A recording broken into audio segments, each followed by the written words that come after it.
Yo.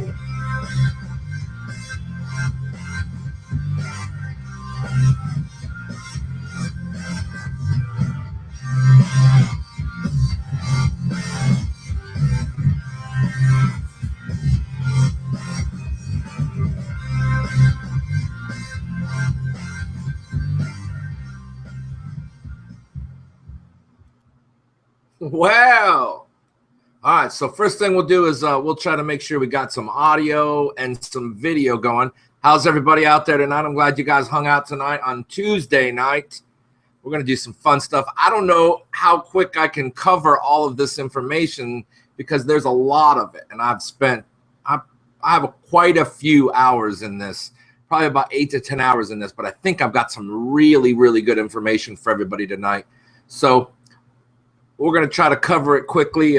If I get hung up, I guess we can just record. I'm going to go back into all of the videos, hopefully over this next week, and we're going to edit them down into like hour-long videos so we can divide them up so there's not such a time that you have to spend in a video.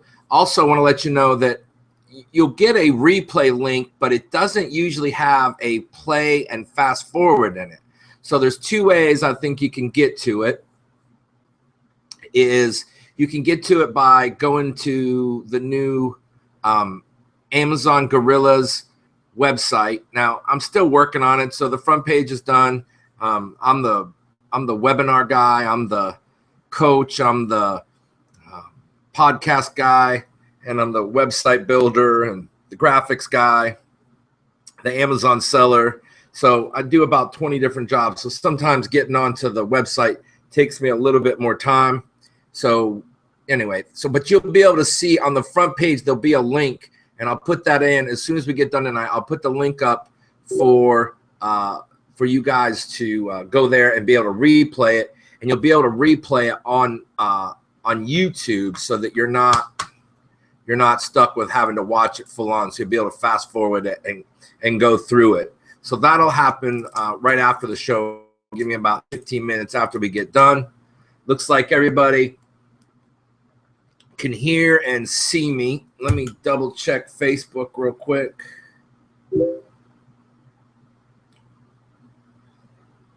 Okay, no one signed up that's there. Sometimes I get some people. How's everybody doing? Kaylin, Greg, Sabine, Ranjan, Brian. How's everybody doing tonight? I'm glad you guys came and hung out tonight.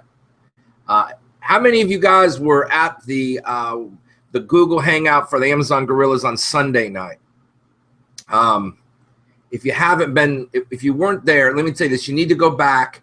And for some reason, if I'm not signed in to the Amazon GorillAz account, like I have to make sure that it's in Google and I'm signed on there. And last week I signed on both times. I was in my personal account, so it goes to my Rob Fortney YouTube channel, and I'll move those over hopefully here in just a little bit this week. I just got to go through and edit them all.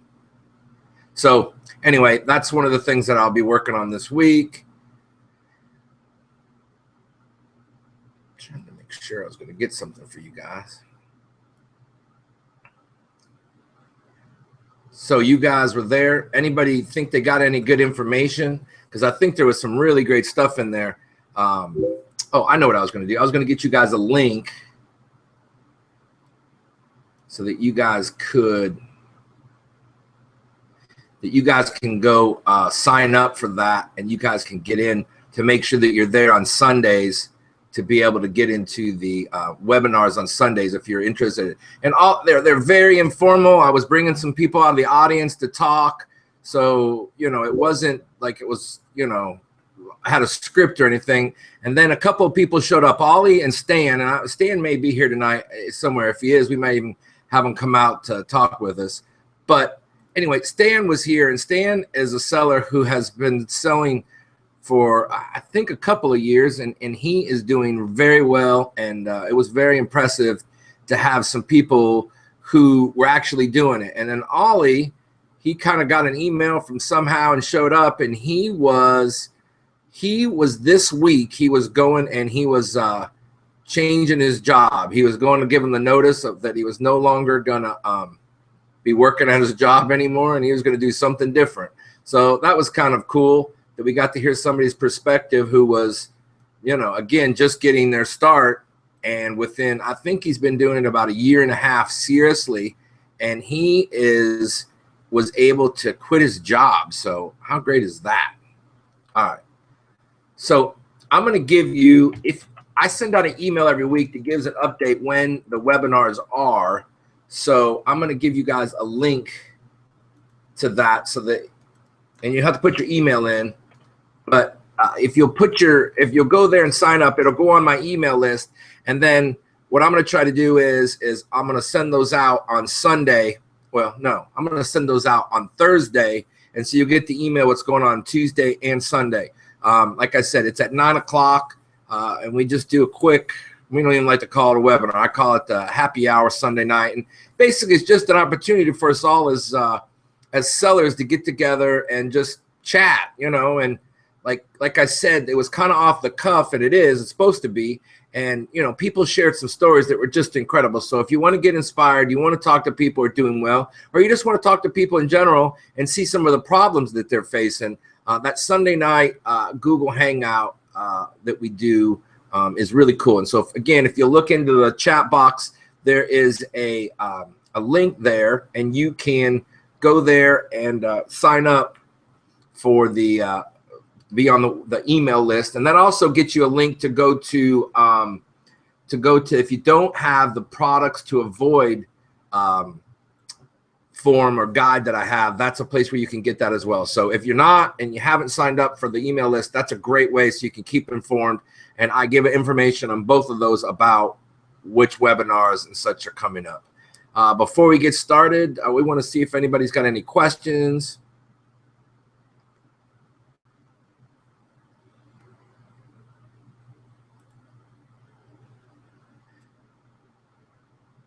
If you, someone just said that there may be a problem with that link. I'm looking at it right now. Let me see, make sure it is working.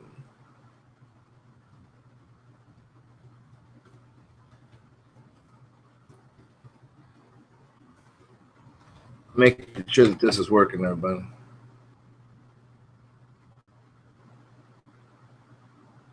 You are correct. It is not working.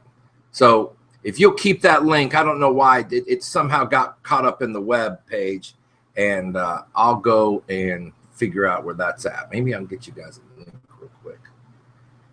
That's what I'll get you a link to where that is. But if you'll sign up in there, if you'll just sign up, you may not be able to get the products to avoid, and I'll put that up here in a little bit because I'm actually on the site right now.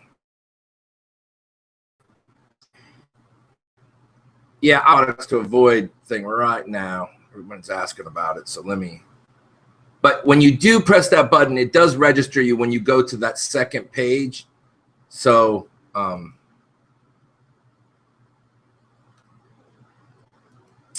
yeah, I'm gonna have to work on that because it's gonna take me a minute. I know exactly what I got to do.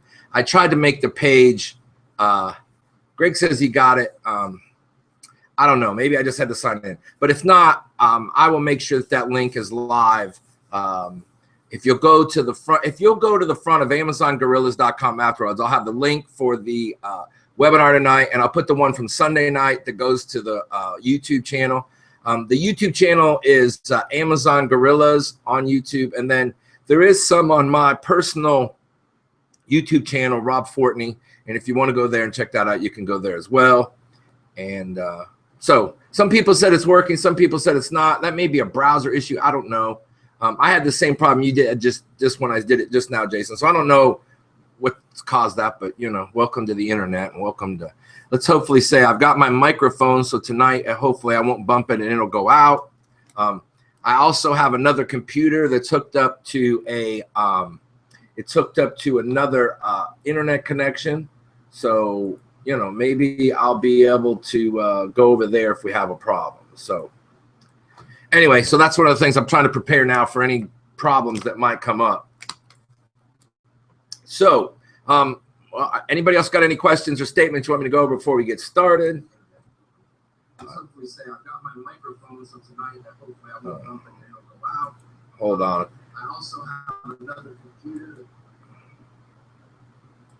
Yeah, it's funny. When I'm talking, you guys are hearing it about probably 5 or 6 seconds behind me. So it's kind of like that TV thing where when you call into a radio station, you can't talk because you're hearing double of yourself. But anyway, so it takes you to a page not found. Once I put in my info, it takes you to a page not found. Greg, if you'll go to the front of the website when we're on, I'll make sure they have a link where you can sign in. I'll make sure that you have a YouTube video. So AmazonGorillaz.com. This week, hopefully, I'll have that thing full of all the stuff. It's just it takes, I'm building a website. So, and I'm not an expert at building websites. So it takes me a little longer than the average person. Plus, I'm pretty busy right now. Thank God, I guess. Had some great weeks selling. I've had some great weeks, everything here in the last week. So just been really busy. We did 4 hours on Sunday night. So that took some time. I've recorded about half the podcast. And iTunes is still giving me all kinds of grief. I don't know what I've done, but somehow I've got to figure out what I'm going to do with iTunes. So once I get there, we'll figure it out. All right. So anybody else? No other questions? Well, how about we get started and we'll figure out what we got going on. So, hi everybody. I guess you know why you're here today. My name's Rob Fortney, if you don't know that, and welcome to the Amazon webinar number 5, I believe we're at. Diesel, the dancing wonder dog, where are you at, Diesel? Diesel, where are you at? He just got back from Zumba class, so you just woke up, buddy? Yeah, there you are. Diesel, the wonder dog, come on. Yeah, it's Diesel, the wonder dog. Look right here. Look there, look at that pretty boy. I guess you don't want to hang out. But he just got back. So you just got back from Zumba class, right? He taught a new, because he's a dancing dog. He said he has a new Zumba workout. And what's it called? Of course it is. Who lets the dogs out? So anyway, people say that, I sound pretty excited about this Amazon selling business. And it's probably because of this. It's the single greatest opportunity that you'll ever have in your life to change everything about your life. Because it's not about money. It's about living and living extraordinary. Last night, I was able to sit in a field out back of my house. And if you go check out my personal Facebook page at Rob Fortney Jr. And by the way, if you're not friends with me on Facebook, that's a great way if you want to communicate with me quicker and do that. Yeah, he is a little camera shy. So anyway, if you want to get that, I have some pictures that I'm going to put up. As a matter of fact, Mindy, I know you're out there listening. Why don't you put those up on, share them with me on, or at least share one of those great pics that we did last night. So anyway, I had this great sunset. And one of the things that about being in business and being able to work for yourself is that 2 things. So we went flight kite yesterday, or flight kite. No. Kite flying. There you go.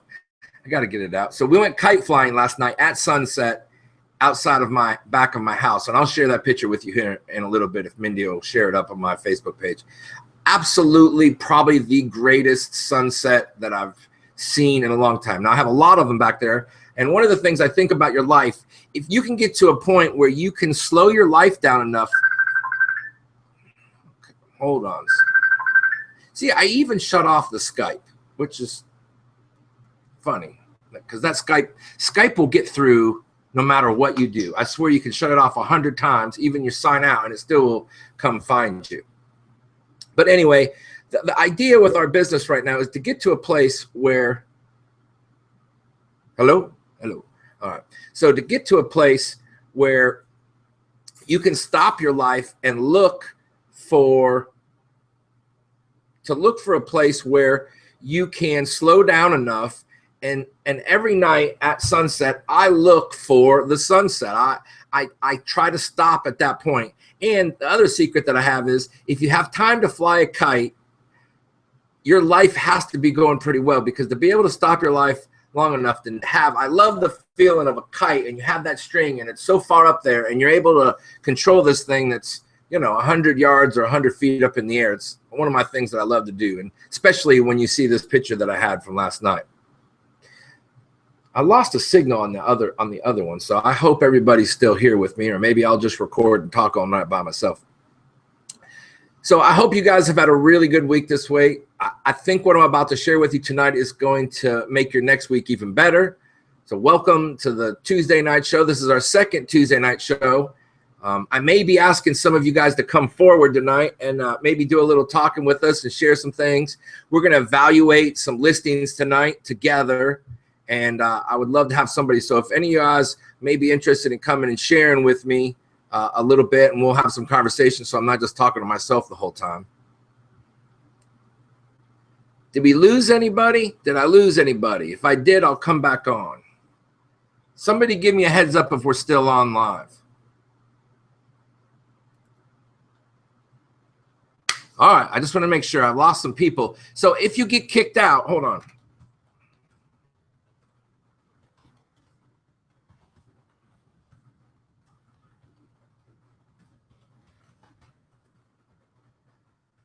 So if you get kicked out or something, all you need to do, it stays live. And if I go away, I can sign back in. So if you get kicked out, or the internet goes down or whatever, just go back out and sign back in if that happens to you. So there's been a great response back to getting this in on Tuesdays instead of doing it on Sundays. I think, you know, with what we're doing on Sundays, which is just our hangout, I really think that that's good. And, you know, to do this thing on Tuesdays now and to get a little more specific with it and what we do. So I'm glad you joined me for number 2 or number 4. If you haven't gone to go to the Google Hangouts on Sunday. So tonight's webinar, how to write crazy good reviews.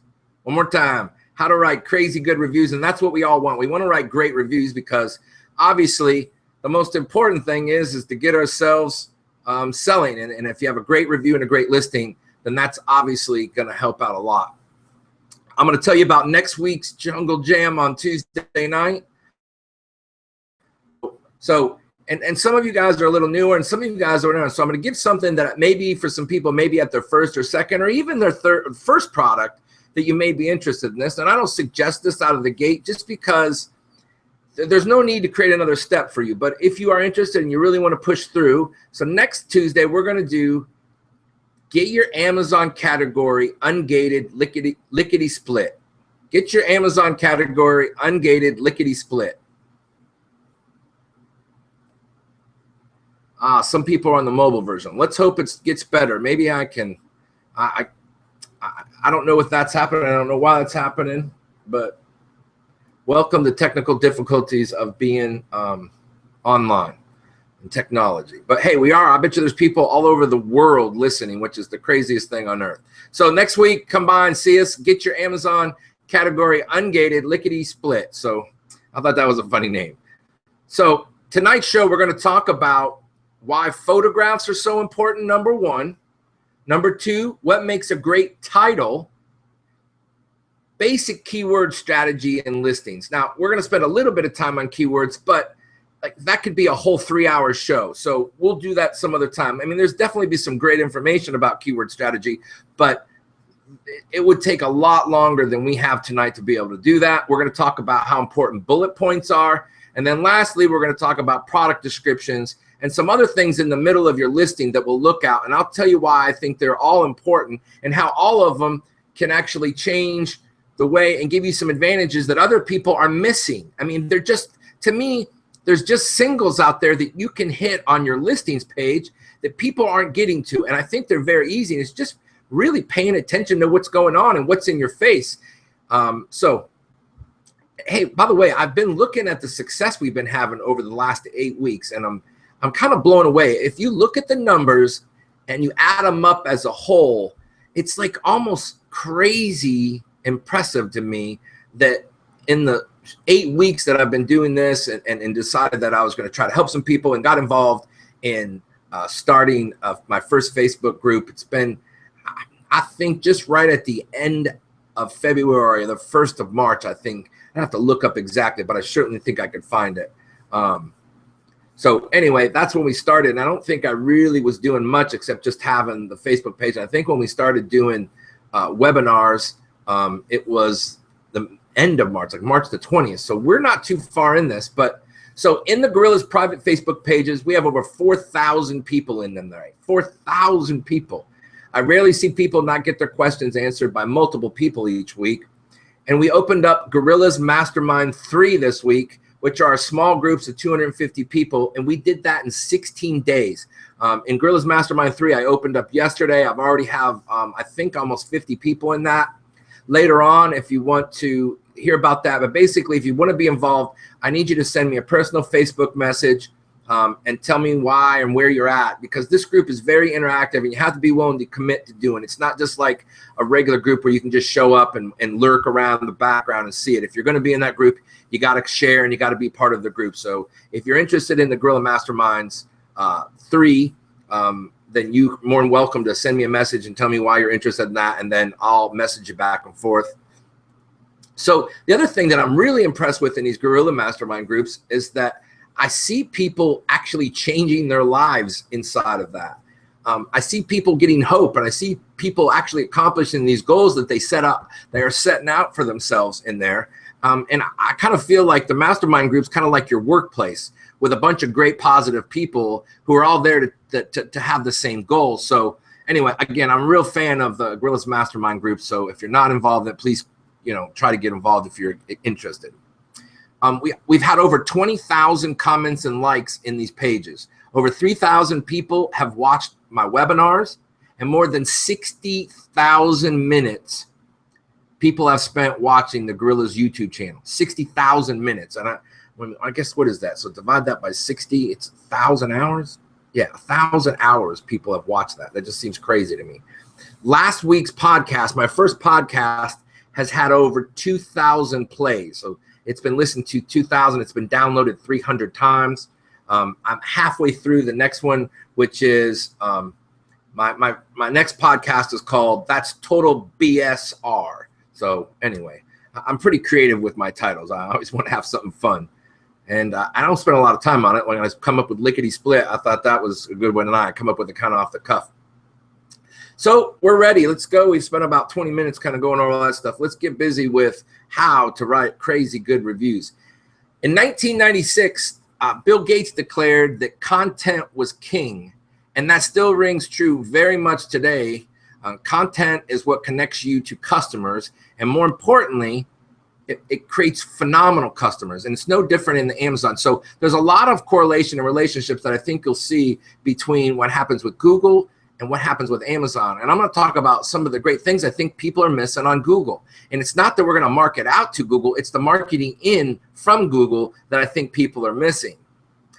Great web page content is basically your Amazon listing. And what we got to realize is that an Amazon product page is basically a one-page website. It never stops, it never takes a vacation, and it's just loved by Amazon and shoppers alike.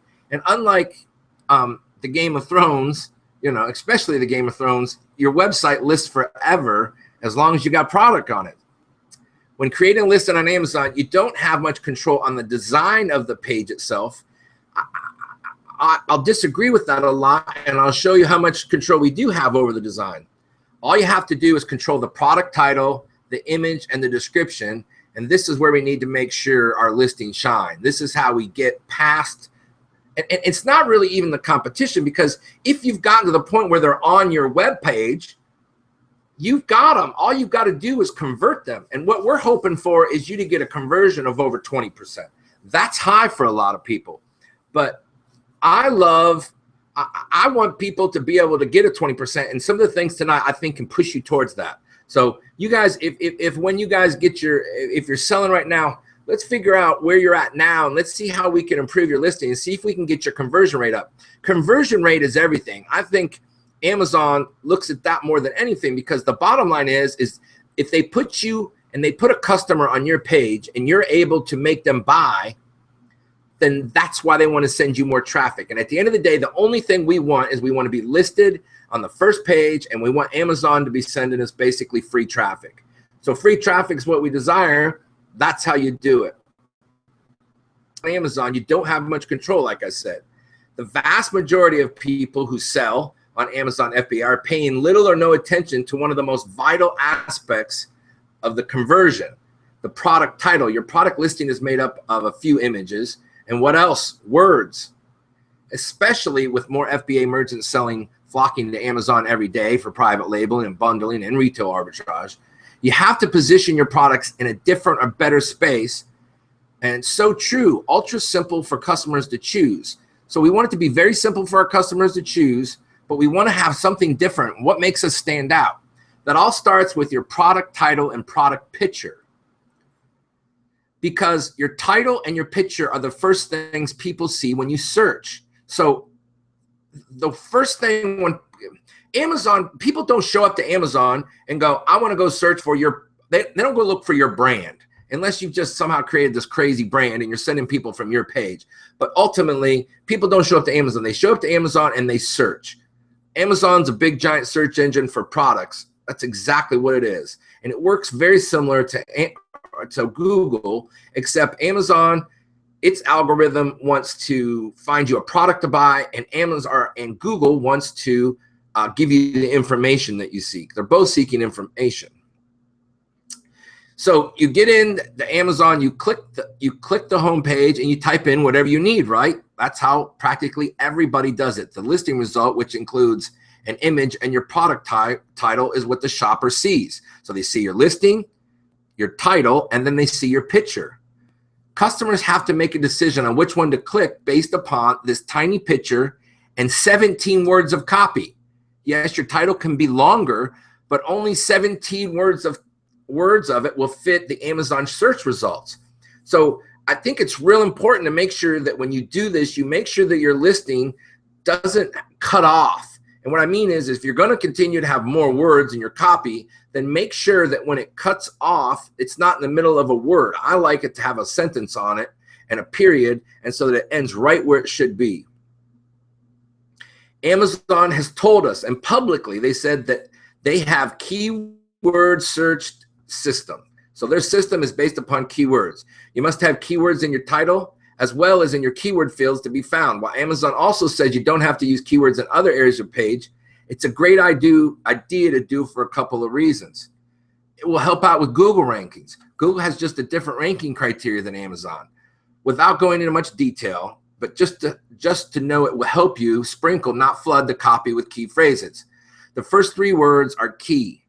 What is the number 1 to 3 guy doing? Those are the first 3 people, and what are the first 3 words? So the first 3 guys on your Amazon search are important, and then the first 3 words of your title. Now, people ask about this Google, and no, I don't suggest you go spend money on AdWords and drive traffic from Google. But here's what's happened. Go put in, like, Amazon is a beast at remarketing, because you know if you look at a product on Amazon, guess what? You know that it follows you around on Facebook. So their conversion rates are great because if somebody goes and clicks on your website and your listing, Amazon's gonna chase you around Google. They're gonna chase you around Facebook. Everywhere you turn, email that says, hey, you went and you tried to buy this product. Do you really want to have this product? Do you want to purchase this product? They're going to ask you over and over again whether you do or not. But here's the other thing about Google. Because Amazon is so good at listing, and if your listing's quality, when people search for a product that you have keywords in, all of a sudden what's happening is that it's coming up in the Google search. So when you search this product in Google, by chance, you could be showing up as the 1 or 2 ranking on Google for those search terms, because Amazon is so powerful at doing what it does that you now get traffic coming from outside of Amazon because you've made your listing right. And I think a lot of people are missing that. And you'll know, go in there and search for some products, and Google now is basically, you know, they put their stuff up from their, you know, the Google purchase stuff, and then they also, because it's just an organic search that you have the right information for their algorithm, it puts it up. So when customers have questions about your product, it stops them from converting. There was a case study that found that Samsung found out that 91% of their customers who had questions online, because it wasn't stuff that was in their product description. Interestingly, their most common questions were that whether the TV could be hung on the wall. So they found that out, and then instantaneously, once they started putting this information. So some people want to disregard things in their listing, like that they may not be as important. And let me tell you this, every single thing on that page is important. And there are things on that page that are important that you don't even realize yet until after this webinar. If customers can't find the information they need on your product pages, they'll go somewhere else. Google found out that the average shopper visited 10 sources, 10.4, before making a purchase decision. That had nearly doubled from the prior year. So every time we have more access to more information on our cell phones, everywhere, we're typically going to look for that sometimes. But my other case scenario is if you keep under that $20 price tag, people will make a much quicker decision. So if my ideal number is about $19.95. Some people's at $35, so they can include the free shipping. Mine's at $19.95 because I think people will make a $20 decision faster than they will a $25 decision. Product titles, both Amazon, Google believe the title is best. Now, here's the number, guys. You can do whatever you want. Now, I actually spoke with Google because I was trying to tie them down today, and they still don't want to tie each other down. And so I hear 50, I hear 150. They told me 500. So you could put a bunch of product and a bunch of stuff in there, but it makes your thing look, it makes your page and your listing look unprofessional. So here's the number Google says, and here's the number Amazon says. So Google says that a title should be 70 characters. Amazon says 80 characters is the most ideal. So why would you try to game these guys at the game they play? If they say those are the best numbers, why would you question it? They're the people giving you the business. So Google says, make sure your title's 70. We're going to give you better results in our algorithm if your title's around 70. And Amazon says, and this is right on their website, right in Seller Central, it says that if you have about 80 characters, that they're going to give you more traffic because that's what they're looking for. And so an algorithm says this is the ideal, these are the variances, and then it adds up a score basically. So that's what I suggest. You want your product name to be descriptive so customers know exactly what you're selling. So I use a simple formula, and we'll talk about some other things that I add to it, but you want brand plus model plus product type. And there's some other things you'll win in there. So, and you also may put in various color sizes or pack size, and that info is added at the end. It's easy to make this work for many types of products. You also want to keep your title pithy. Basically, it means on point. I had to look for pithy. And keywords on your listing to help with searches. I mean, they told us that keywords matter. They don't want you to stuff it with keywords, so it doesn't even make sense. But longer titles actually have a hard time being found because the word match percentage will be very low because they're not searching for 5 or 10 words. So think about that. So when you have this big, long title up there and you're strong with all these keywords, the problem is that when they find some matches, you're not going to hit on all the words in it. So it's going to assume that you're not very close to what they want. So you're going to become up less in the organic search because you have so many words. And that's from Amazon. So I don't know why anybody would question that. Amazon knows for sure that long titles reduce search fields and deflect potential buyers away, and is why reducing your title. If you haven't, you are going to. Right now, Amazon is on a tear right now with titles. I know people that have had their title reduced to 50 and they can't change it. And sometimes they'll go in and just change it on their own and not even tell you or don't even care, and then won't let you alter it until you get their permission. So you want to utilize the description. You want to put your key features. You want keywords in there to maximize your search finds and clean up the product page by reducing the title length. So for sure, double for sure, don't have more than 100 characters in your title. The simpler, the better, using great keywords, and set up the story that I'm going to talk to you about. I've got a new mouse, and it wants to do crazy things and skip me down pages. It has one of those buttons.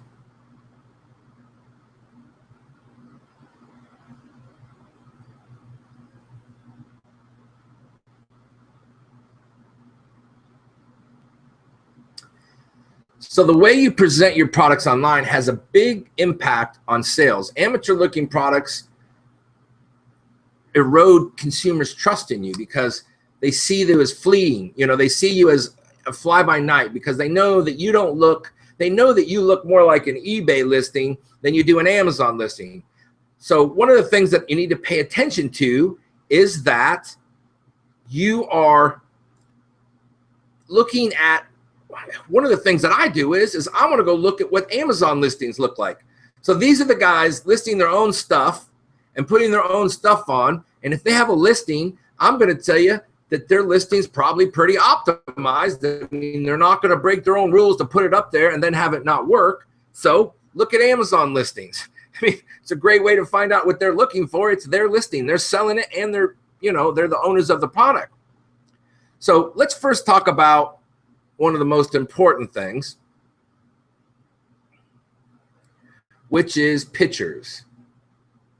And we're going to talk about that for a minute. But so the first thing, we're just going to talk about some basics. So and I'll talk about what I think you should do, but let's say you don't have a lot of budget and you're really starting out and you don't want to get product pics. Now, I would say first most important thing that you have is that product page and then the title, because that's what gets searched and that's how people pick you. I oftentimes see people with their product listing and their picture is small inside of there. You guys know what a great product pic looks like. You know what professional shots look like, and they just look different. But so if you're going to do it yourself, it's not that you can't. It's not that you can't get good pictures, but you're just not going to get fabulous pictures. So, once you get to a point where you're selling anything, then I suggest that you go invest in some pictures. I'm going to show you a couple places tonight that you can get pictures, and it's not as expensive as you think. So right now you're going to need to go out and find, if you're going to do this yourself, you're going to need to get a DSLR model, and you can get these between $150, $250, $300 if that's what you want to spend.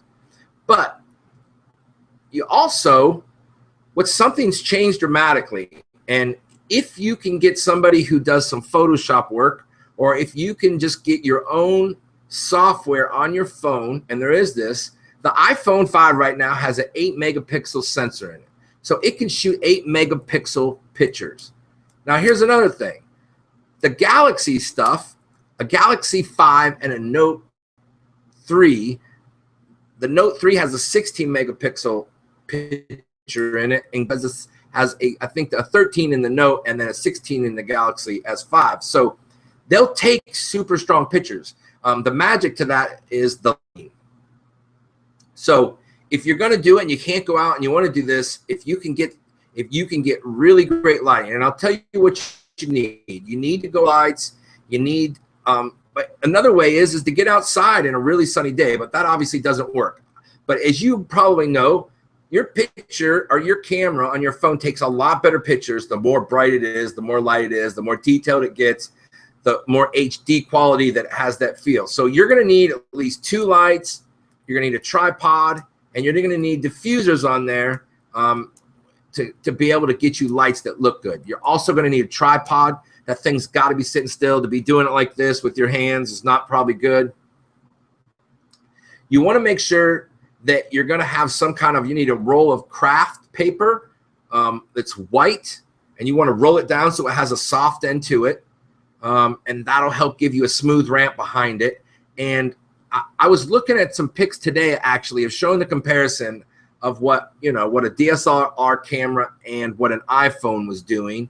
And I'm going to tell you, it wasn't incredibly different. Now, did it look like it was done by a photographer? No. And there's a big difference. A photographer has a different eye than you'll have. He'll look at it differently. He sees it differently. And so if you're not a creative and you're not a photographer, then that may cause you a problem not be able to do it. So you also want to pay attention to shadows. Now, what I suggest you do, if you're going to take your own pictures, get on Amazon and spend the $50 and get you a product light box. It's about this big, and this big, has a little tripod on it. It has 2 lights that flood this area, and you get in there and you take pictures of your camera. you'll get a pretty good picture at that point. And I think if you don't like that, you can get maybe on Fiverr or someplace and hire somebody for $10, and maybe for $20 they'll do all 8 or 10 of your pictures, and you can make them look pretty good. Again, they're going to look good. They're not going to look great. Now, I want stuff that looks great. I want a great photographer, because I think single-handedly it's the most important thing, because the first thing they're going to look on, it's going to catch their eye, and then you're going to click on it, and then it's going to catch their eye there, and it's going to be the biggest thing. A couple other things: you want to make sure that your fingerprints aren't on the lens. Make sure you wipe it off. But don't be afraid of this.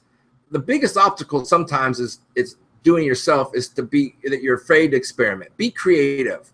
You're going to make some mistakes, but as you're doing it, you're going to understand the process. And the more you understand the process, some of you guys may get out there and I got somebody right now who's doing tools. So I'm coaching somebody that's doing tools. Now, I don't know that if you're doing tools that it has to be as good as if you're doing a shoe or something that's worn, where they really want to see what it looks like up close. So, with a tool, you may be able to get a high enough quality. I think you can absolutely get a high enough quality with a light box and your phone with lots of light, and you have a newer, brand new, an S4 or a iPhone 4 Plus. But you're going to make sure that lens isn't all scratched up. So there are some parameters in there. Take the pictures and then share them with people in a group and ask them what they think. So a big clear picture is worth 1,000 words, as they always say. And I swore I wasn't going to say that, but it really is. If you don't know what you're buying, why would you buy it? So I think a product photography could well be the most important thing to conversions and creating sales. Without the ability to touch it or hold it or smell it or taste it or otherwise handle your products they're interested in, potential customers have only images to interact with. Ultimately, softer, tastier, flashier, and more attractive your product looks to shoppers, the more confident they'll have about purchasing your product at a better conversion rate again. As within any website, which remember your listing is by nature, super clear photographs are essential to compensate for the customer's inability to be able to feel and kick the tires. But sharp images and high quality close-ups add a lot of visual appeal. They want to get in there. They want to be able to zoom in on your product, and that's why lighting and really high quality pictures are good, because when you have the 1,000 pixels or more that Amazon wants you to have, you're able to go over it and you see where a product blows up. If you see a really great photograph and it's lit well, when you go in there you scan into it and you look in that box, listen, people know what quality is. Don't assume that they don't know, because you know what? They know what quality listings look like. They know that they don't have big giant listing numbers on it. They know that the pictures look good. They know that they look a certain way. So it doesn't make a lot of sense to go away from that. As a big part of having an attractive website these days, which you're going to have, it's definitely photography. It's not just the aesthetics we're talking about. We're talking about showcasing with these, and winning and making that conversion is definitely tied to that. So Amazon product image requirements and standards are a good place to start learning about the images and what you should be submitting. The technical requirements may be seen confusing, but JPEG and RGB are standard image formats, so you probably don't need to know much about it. I hope that most people, if you don't know what a JPEG is, you may even have a little bit of problem selling on Amazon, because you're going to have to get a little more computer savvy. And it certainly doesn't mean to prevent you. So another thing is if your package changes, take a new picture. I read reviews today where someone had got a product and it didn't, like, they had new product pictures up and they still were selling inventory of the old look at the package, and somebody gave them a 1-star rating and they hadn't even used the product, because I looked at it and the product picture that they had wasn't, it didn't look good at all. So here's my solution. Okay, it's not that expensive. I'm going to put this link. I'm going to put a couple links up here.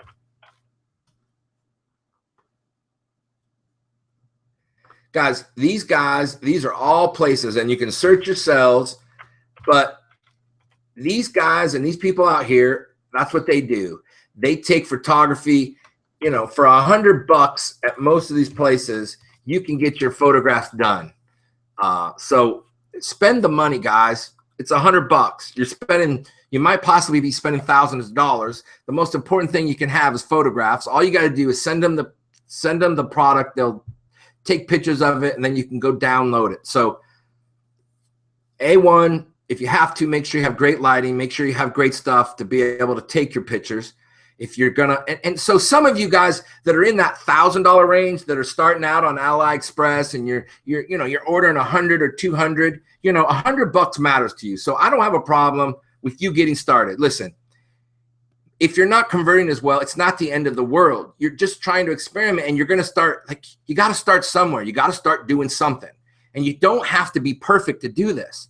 So what if you screw it up a little bit? If you start out with a smaller inventory and you're test marketing, that's exactly what it is. If you're in this business and you're thinking there's no risk in it, there is. There's a likelihood that everybody here listening to me is going to lose some money at some point on something. There's going to be something bad that's happening. You're going to have something that's going to push you down on the ground. The difference is the people who get back up. I mean, there's people who get all their money taken at first. There are people who don't sell their product. They bought a product with too much competition. That stuff's going to happen. The real question is right now you need to decide for yourself whether you're prepared or you're not prepared to change that and be able to come back and learn from that. Because failure is not a end of the deal. It's part of the deal. It's part of the way in which you learn. So we know first, A1, that our title, we want to keep that title. We want to keep it on between 70 and 80 characters. Ideally, Amazon says 80 characters. I wouldn't go over 100. If you want to, that's fine. If you make sure that your keywords inside that you can't see and your listing are right, and you spend some time, and we're going to talk about keywords here in a minute. So our next thing that we're going to see and what we care about in our listing is the bullet points. So the bullet points are the next thing that people look at. So they come down, they look at the pictures, and then they look at the listing, and then they come right down. And you know, studies showing how people look at a page. And so by the time they get, if you haven't caught them with a great picture and you haven't caught them with a great title, and they know exactly what you're doing, and they get to your bullet points, there's probably, if they're not going to convert by that point, then there's probably a lot less likelihood they're ever going to convert. Because lots of people will give up right after. I mean, how many times have you looked at a picture and looked at a listing and then looked at the first line of a bullet and you went away? So a bullet point is basically your text separated by a point that makes it easy to read. What it is it's a summary, and it's a quick scan, so I don't have to read the whole page. It's what makes people want to read the long descriptions at the bottom. So it's a crucial aid in your sales. Multi-million-dollar corporations, as well as us running home business based, selling online, do more sales on Amazon.com than anywhere else. So it's where our buyers are, and our buyers like this. Bullet points on Amazon product listings are looked at more often than the description, so make them count. Amazon allows only 100 characters, again, about 15 words in a product feature, bullet points. Making word choice is very critical. There are only 5 bullets you can use, so choose wisely in what you highlight. Unfortunately, seller after seller on Amazon fails to hit the mark. You've probably seen products when you're shopping online that have scant descriptions and bullet points. They fail to tell you the information you're looking for, and it's quite frankly pretty frustrating. And sellers unwittingly lose out on sale after sale because they're not doing this. So creating magic bullet points is the answer. Magic bullet points don't do so much more than the list features of the product. They help sell the product by identifying what features can do for the customer. And we're going to talk about how we shape those, though, here in a little bit, because it's not just exclusively this, it's the feature, but it's how you do with the feature. And I'm going to give you some examples here in a little while. So it points to remember. Choose what sets your product apart and highlight that in related fields. Start with the most important benefit first and work your way down. Take advantage of all 5 spots and all 100 characters if you can. They're allowing you to give it there, and there's no dig for not having that there.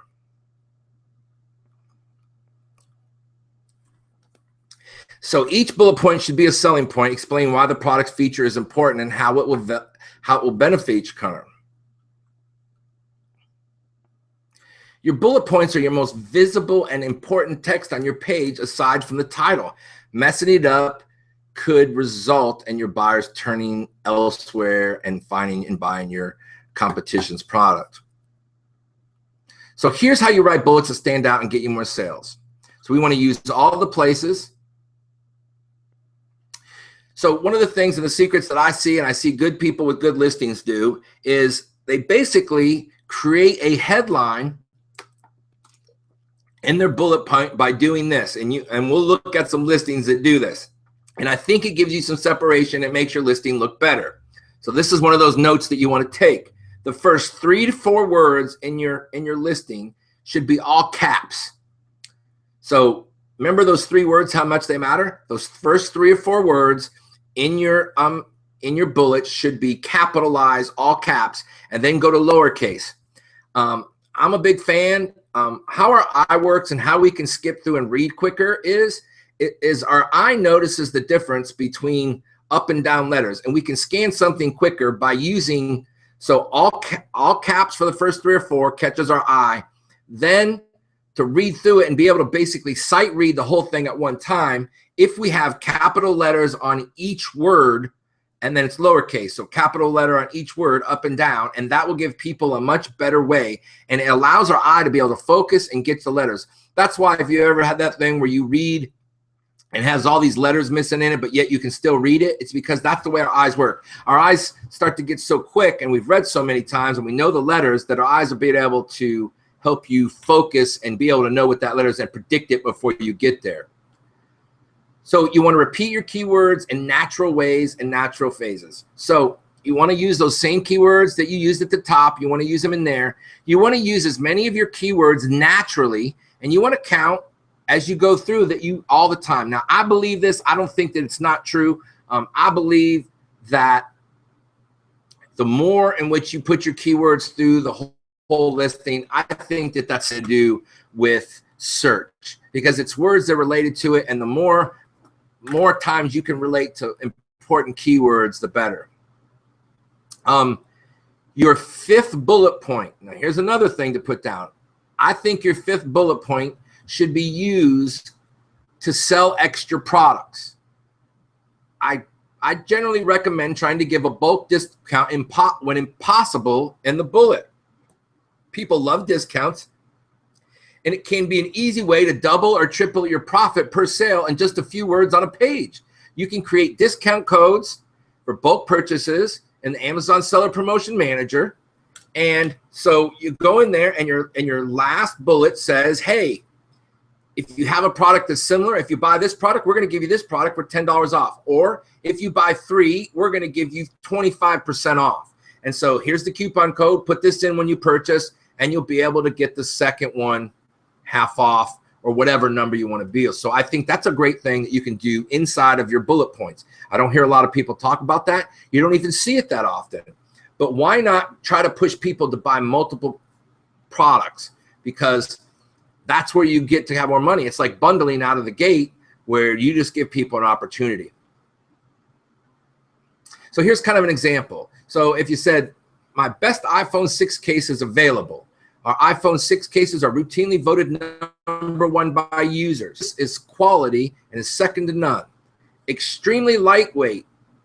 So here's how it works. We go above and beyond when it comes to the material and selection. We use a state-of-the-art lightweight materials to ensure you barely even notice the case is there. So that's like a second one. And then another one would be slim, thin, sexy. We make the thinnest case for the iPhone 6 on the market. You won't find a case that is more slim anywhere. Attractive matte black colored case. And so then here would be that last part of your deal. Buy 3, save 25%. We love our customers and want them to love us too. If you buy 3 or more of our iPhone cases, you can immediately save 25% at checkout, and there's no coupon necessary. And you can set that up. Buy for a friend or a loved one. Save together. Lately, I kind of feel like a broken record. It seems the more I talk with, the more times I hear, I didn't know that when it comes to keyword related facts about Amazon product listings. Well, the most important thing that you do in this whole business is to get people to search you up and search. I'm not talking about conversions. I'm saying you got to be able to come up in a search when they search for your product. If not, the likelihood that they're going to find you on page 69 is slim. So you're going to have to get more towards the front. But most people are making this way harder than it has to be. In fact, many are seriously wasting space by not following the Amazon clearly lays out in the Seller Central Help section. Guys, Amazon says that these are the rules and this is how you win. And if you have your listing done this way, we're going to give you priority over these other people. You know, you see people with badges and on their things, and they're not obeying what they're asking to do. Now, I'm not saying I follow every single guideline, but when it comes to a listing, and I know there's a computer out there, not a person, that has all of these data points on it. If you do this, we give you this point. If you do this, and it adds it up and it gives you an overall score, and everything's weighted more, and sales are probably the highest weight, but then it goes into reviews. It goes and has an algorithm, and that controls whether or not they open the gate to be able to list you higher, whether they can put you on a first page, because they know if they put you on your first page and they send you some number of traffic that you're going to close 15, 20. And if you start converting at 25%, Amazon's going to give you so much traffic that you're going to blow everybody out of the water. The higher your conversion rate is, because Amazon's algorithm says, you know what, we send this guy traffic and he closes deals. And guess what that system's set up to do? To get people to close deals. Listen, they have so many points of data. I'm telling you that the accuracy at which they can predict by what you're doing in your listing and the things that you're doing, that they can predict what you're going to sell is so accurate you can't possibly imagine, because statistics just show, and it's easy to, if you get that many statistics, that you can find it. So let's take for a few minutes and let's go on some specifics from Amazon of what you can start benefiting right away and using keywords. Not using keywords correctly in your product listings and copy, and not having them formatted in the right way in your keyword fields, can cost you both traffic and sales. I'm going to hold on one second. I'm going to look over into the chat.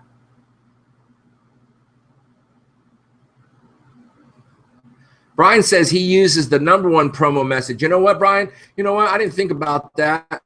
I don't know about, for me, the first one says that I want to say something about that product because they're there and they're going to scan. And the reason I like the bottom one is because if I've got them down from the title to the picture to the title, and I'm going down the bullet points, the first thing well, you know what? Depends on what your sale is. If you can get enough of a discount, you know what? I might take that.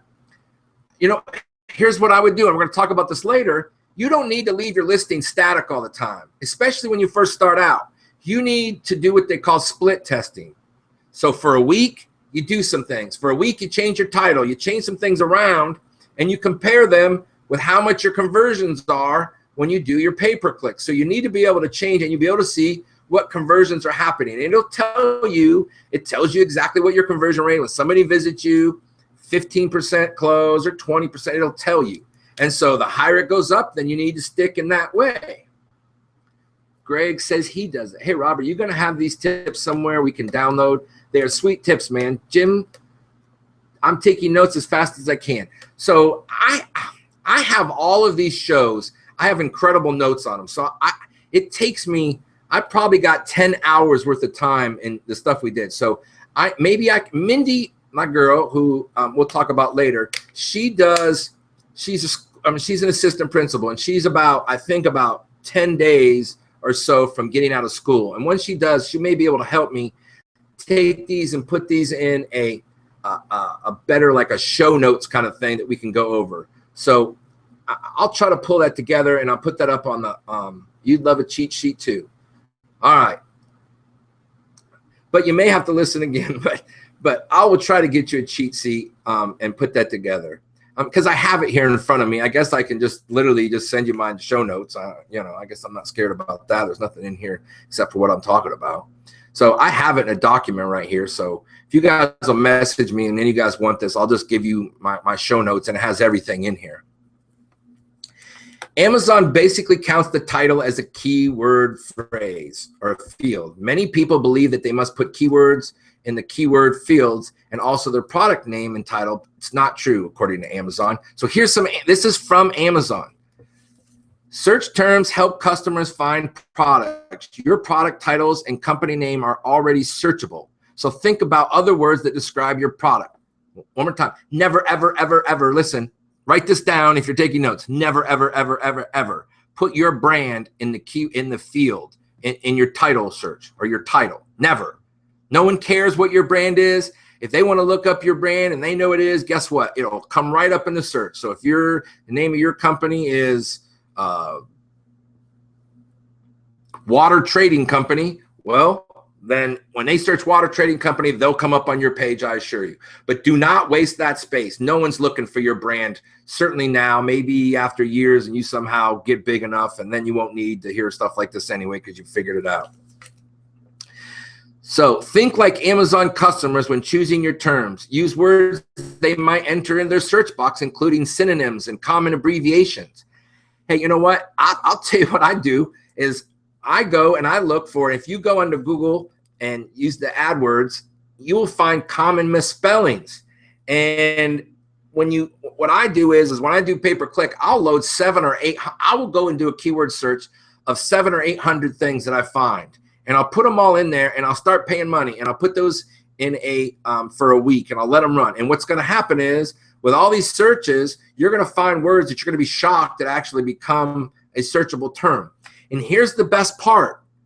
And it's basically what happens on Google, that if you can be ranked for what they call a long tail search word, because what's happening is people, what they're doing is just like we do on Google. We used to put just a word, but now we might put the best product for fishing, the best lure for fishing, the fastest modem, the best, or how to. So depending on what you search, and that may not be how they search on Amazon, but you see what I'm saying? So if you can get ranked for some odd words, then if you find out on Merchant Words, they're searching that. If you get 100 searches, do this number. Think about it. If 100 people search one of your keywords and no one else has that keyword, or it's a very low competition keyword, so then you're only paying a nickel a piece to get somebody to come, and you're converting at 20% or 10% do that number. So if you get 100 searches and you're the #1 person in that search field, when they search for that, you have 100 people visit your site, then you're going to get 10 sales because you searched a keyword that wasn't, other people weren't having in their keyword field. So they found you because you did. The title and the keywords fields hold equal weight. So your title and your keywords inside hold equal weight. I think the belief that title holds more weight than keywords fields comes from people who are flooded with information about ranking well on Google, which is different. Amazon system is much more rudimentary. Title tags hold more weight on Google, so therefore most people assume that the same is true about Amazon. That's incorrect. Amazon specifically tells us not to waste space by repeating words across certain fields. So the search guidelines, each product can have 5 search lines of 50 characters per field. That's 250 characters. The words you choose are the terms our search engine pulls from when customers search the site.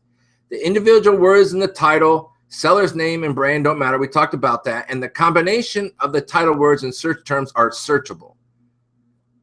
So that's what they're saying. And I want to repeat that for you so you can hear it again. So don't waste space. Don't put the name of your company. No one cares. You're just taking up valuable space, and you only have 80 or characters that you should putting in. The 5 fields you enter, each field can contain up to 50 characters separated by spaces, not commas. You're not allowed to use commas. The title, UPCA, manufacturer, and merchant are added automatically. So you don't need your title. It's already in there. Your UPC, your manufacturer, merchant are automatically added. Don't waste characters by repeating these terms in the search field. You should not enter the entire key phrase in the keywords field. Amazon search engine works by combining individual words, not by looking to match the entire phrase. One more time, you should not enter the entire key phrases into keyword fields. Amazon search engine works by combining individual words, not by looking at the entire phrase match. There's no need to waste valuable keyword spaces by entering USB computer speaker, USB Bluetooth speaker, USB iPhone speaker, etc. It knows one time USB and it'll tag it together. And instead, remove the repeated words and put them in a logical order. When entering several words as a search term, put them in the most logical order. A customer is more likely to search for big stuffed teddy bears than for teddy stuffed bears. This is something to consider when you're entering the string of keywords into one search term field. You end up with a much more compact list of things that allow people more space from relevant search words. Here's what you end up with after removing the repetitive words: USB, computer speaker, Bluetooth, iPhone. See how that's much more sensible than, USB. So instead of using 63 characters with the original listing, now you use 37, leaving you a lot more room for additional keywords. Amazon accounts for stemming, plurals, and commas. Another common debate is whether you should use comma and plurals in your keywords. Seller Central outlines this as clearly as well. Like, guys, if you lost to something, now I'm not saying it's easy. Mindy, she was working on finding some stuff about sending me, because I'll talk about the Mindy project, but she was looking for something the other day, and it took her forever because I'm trying not to help her. I'm trying to let her find that information so when she has that question, she can answer other people and be able to show people in the Mindy project, which I'll talk about later. So basically, stemming is taking a root word and adding various endings for it. So for example, diet, diets, dieting, dietary, dietitian, etc. So it automatically accounts for that. So once you put diet in, you don't need diets, dieting, dietary, dietitian, etc. As you see, Amazon can handle basic stemming. I have not found a definition of basic by interpretation in plurals and common other names such as ing. Anything beyond that, I would consider adding as another search term. No commas are needed in your keyword fields. In fact, a comma, as stated in the next screen capture, you don't know any type of punctuation. Amazon's system ignores commas, and all you need is a space between each search term. And that comes from Amazon. You should not add competitor brands to your keyword fields. There's a common practice of putting other brands into your keyword fields. The assumption is that it's a good way to get more traffic to your page. Actually putting irrelevant keywords into your fields, including brand names that aren't yours, is a good way to have your listing removed. And Amazon right now, let me stress this, are cracking crazy down. Certainly in the last week, they're cracking down on too many keywords in a title, too long a title. They're cracking down on these kind of things. They're cracking down on pictures. Now, I don't know why they're not just going down in one single category and just going down the field and going, okay, you're first, you're second. They're not. They're kind of running around. I bet you they're done by segment people, and people have been assigned it, and some people are quicker and some people aren't. But they're going to continue. And I know several people who got their accounts shut down. They were able to fix it, but, do the number. If you're shut down for a week and you're doing $30,000 a month, you just lost $8,000 worth of revenue. So having these words in there that aren't really benefiting you and doing things that I don't think make a difference in your conversion, then guess what's going to happen? You're going to lose $2,500 out of your pocket. So how many conversions do you think do that? If you're converting at 10 or 15 or 20%, how many conversions you got to make up for $2,400? So I don't think that it can work out. So that's just basic numbers, is why that stuff is not, there's no reason to be doing it. Amazon classifies this as keyword bombing and makes it known that your product listing could be deleted from that category. It as if you found guilty of using irrelevant keywords to drive traffic. So here's another thing from the Amazon site that I copied. Use only relevant search terms. Choose your search terms with care. They should be related to the product. For a set of blue queen-size Laura Ashley pillowcases, it would be inappropriate to search for terms like Ralph Lauren.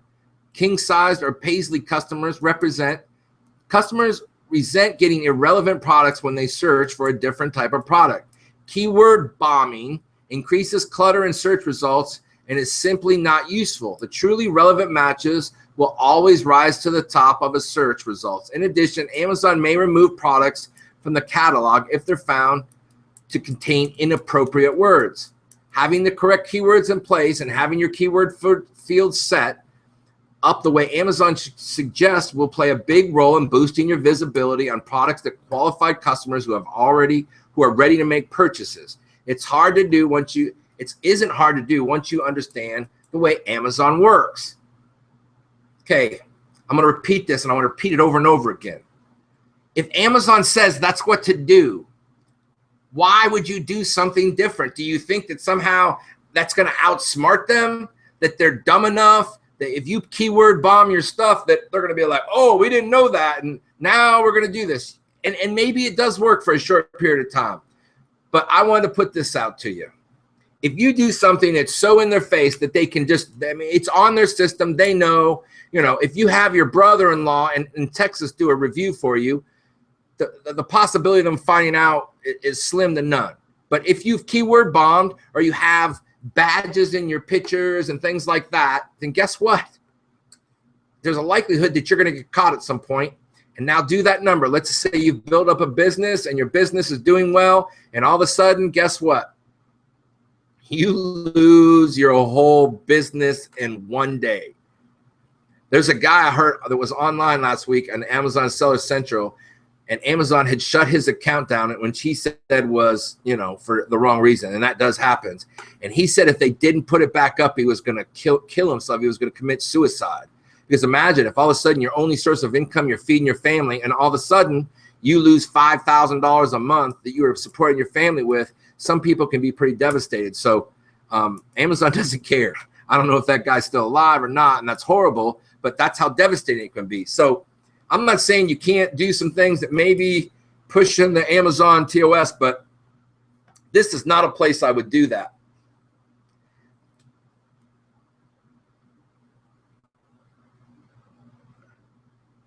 I'm looking here at some things in here. I saw that Amazon has what they say style guidelines. They do not recommend for some categories to add the brand. They do recommend to add the brand name to the title. Would you not do it for the same reasons you just said?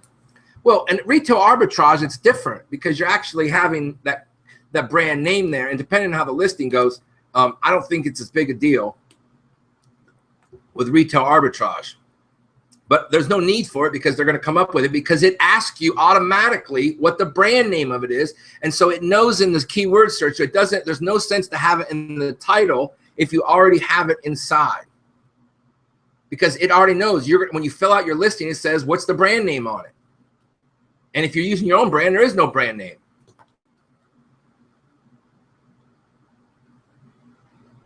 I am saying that it's a bad idea to put your competitors' brand names in your title as bullet points or in the hidden keywords.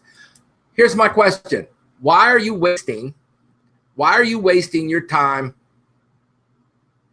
because here's the deal. If you search the keyword and your keyword is it has a similar name brand, first of all, you may want to look at if the only keyword that's relating to you has to do with a brand name, you may not be private, you shouldn't be private labeling that product. So here's some of the basics that I would say about keywords. Expensive products with good reviews. I chose products above $100 that have at least 5 good reviews. This is quite common at advance among Amazon affiliates. There'll be some says that you should sell some cheap but some high volume products to bump up your commissions, and that's where they come up with that. So what I do is I go look at people selling high dollar stuff, and I want to see what their listings are, and I want to see what they're doing. I target Amazon keywords that have about 1,500 monthly searches for all the long tail keywords combined, not just one keyword. As I said, my approach is kind of like SEO, not to hammer many links at one keyword and hope that it will rank. I write comprehensive ad copy that targets many different keywords and expressions. Linking building is not the best use of your resources. Think about that for a while. So above the basics, the easiest part of finding good Amazon keywords. The next part is what will make or break your success. How competitive are these Amazon keywords that you've chosen? Judging competitiveness of keywords is an art rather than an exact science. There are some who say it's easy to outrank Amazon pages, and others who say it's virtually impossible. So who's right? The answer, I guess, is it depends. SEO comes down to on-page and off-page optimization, just like it does on, as it does on Google. Just remember that Amazon is a big, giant search engine. It's different because its result is I want to provide you the product you want instead of the answer you want, which I guess ultimately is the same. How do you find? Well, a couple of things. There's some tools out there. If any of you guys own the AmaSuite software package, I'm going to do maybe on Sunday or maybe sometime soon, I will do a keyword, the Amazon keyword finder that's in your package there will help you find keywords. Instead of maybe having to go get some other accounts and get merchant words, that's a great place. So one of the things that I try to do is I get an Excel spreadsheet and I try to look for a potential list, and I start putting a potential list. There's several places. Search where you can find. Go in your search engine and put in Amazon keywords. You can go to merchant words, and I think they'll let you do 3 or 4 searches per day. So every day you get up, I mean, you're not buying your product that way, and while your product is being shipped or whatever, every day go get on merchant words and put in and try to search for different words and see how many searches they're getting. They'll let you do it for free. If you really want to do this right, you want to spend the $30 and get it, it'll help. So everywhere you look, you're going to see keywords. How about go look at your competitors? How about put in the search bar your thing, and Amazon's going to pop up the top 5 keywords that there are, because you're going to put it in there and it's going to predict them for you. Those predictions are the keywords that are most being looked for. That's why they're giving you the answer. They want to give you the answer to find the product you want. So you know you can put in 3 characters and all of a sudden it knows what you're doing and it gives you all these keywords. And likely the thing that you're looking for is usually there because those are the keywords that match all the time. So I start searching for anything relevant to what I find in keywords. You're searching for keywords for a product, you could search on Amazon and see what they suggest. The Google Keyword Planner. So when you go into Google Keyword Planner, it doesn't cost you anything. You go in there and you put in, I'm not going to be able to walk it through you in my head, but once you put your search title, it says get ideas.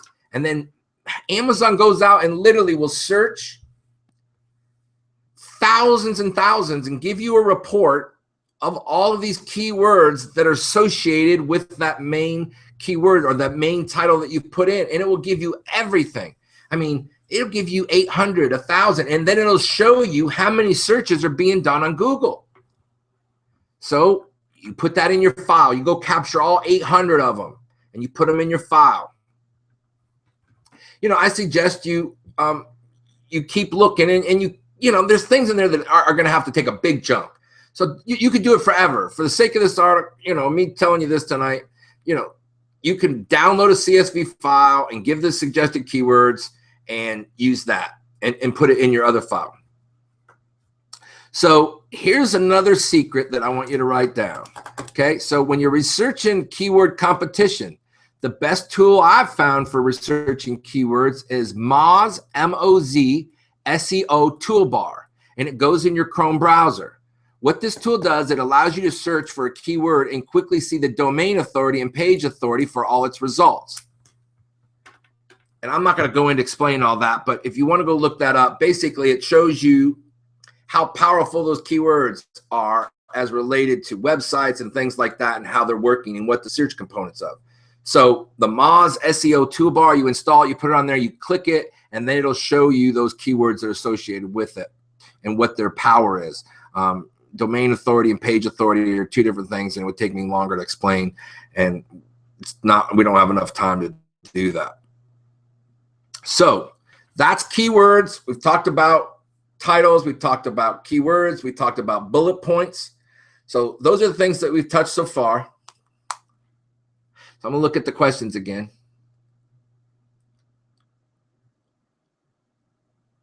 Yes, Stacy. Relevant keywords rules also applied when we create sponsored ads. It sure does. Probably more there than anything. Am I partnered? Brian asked if I'm partnered with Guthrie for AmaSuite. Well, if you say partnered, no. I do get a commission paid out when I do it. Hey, listen, guys, Don't ever buy it. It doesn't change my deal. All it can do is absolutely give you an advantage. If you don't want the advantage, I don't push it on people. I've done a webinar and showed you how I've used it. Here's my deal.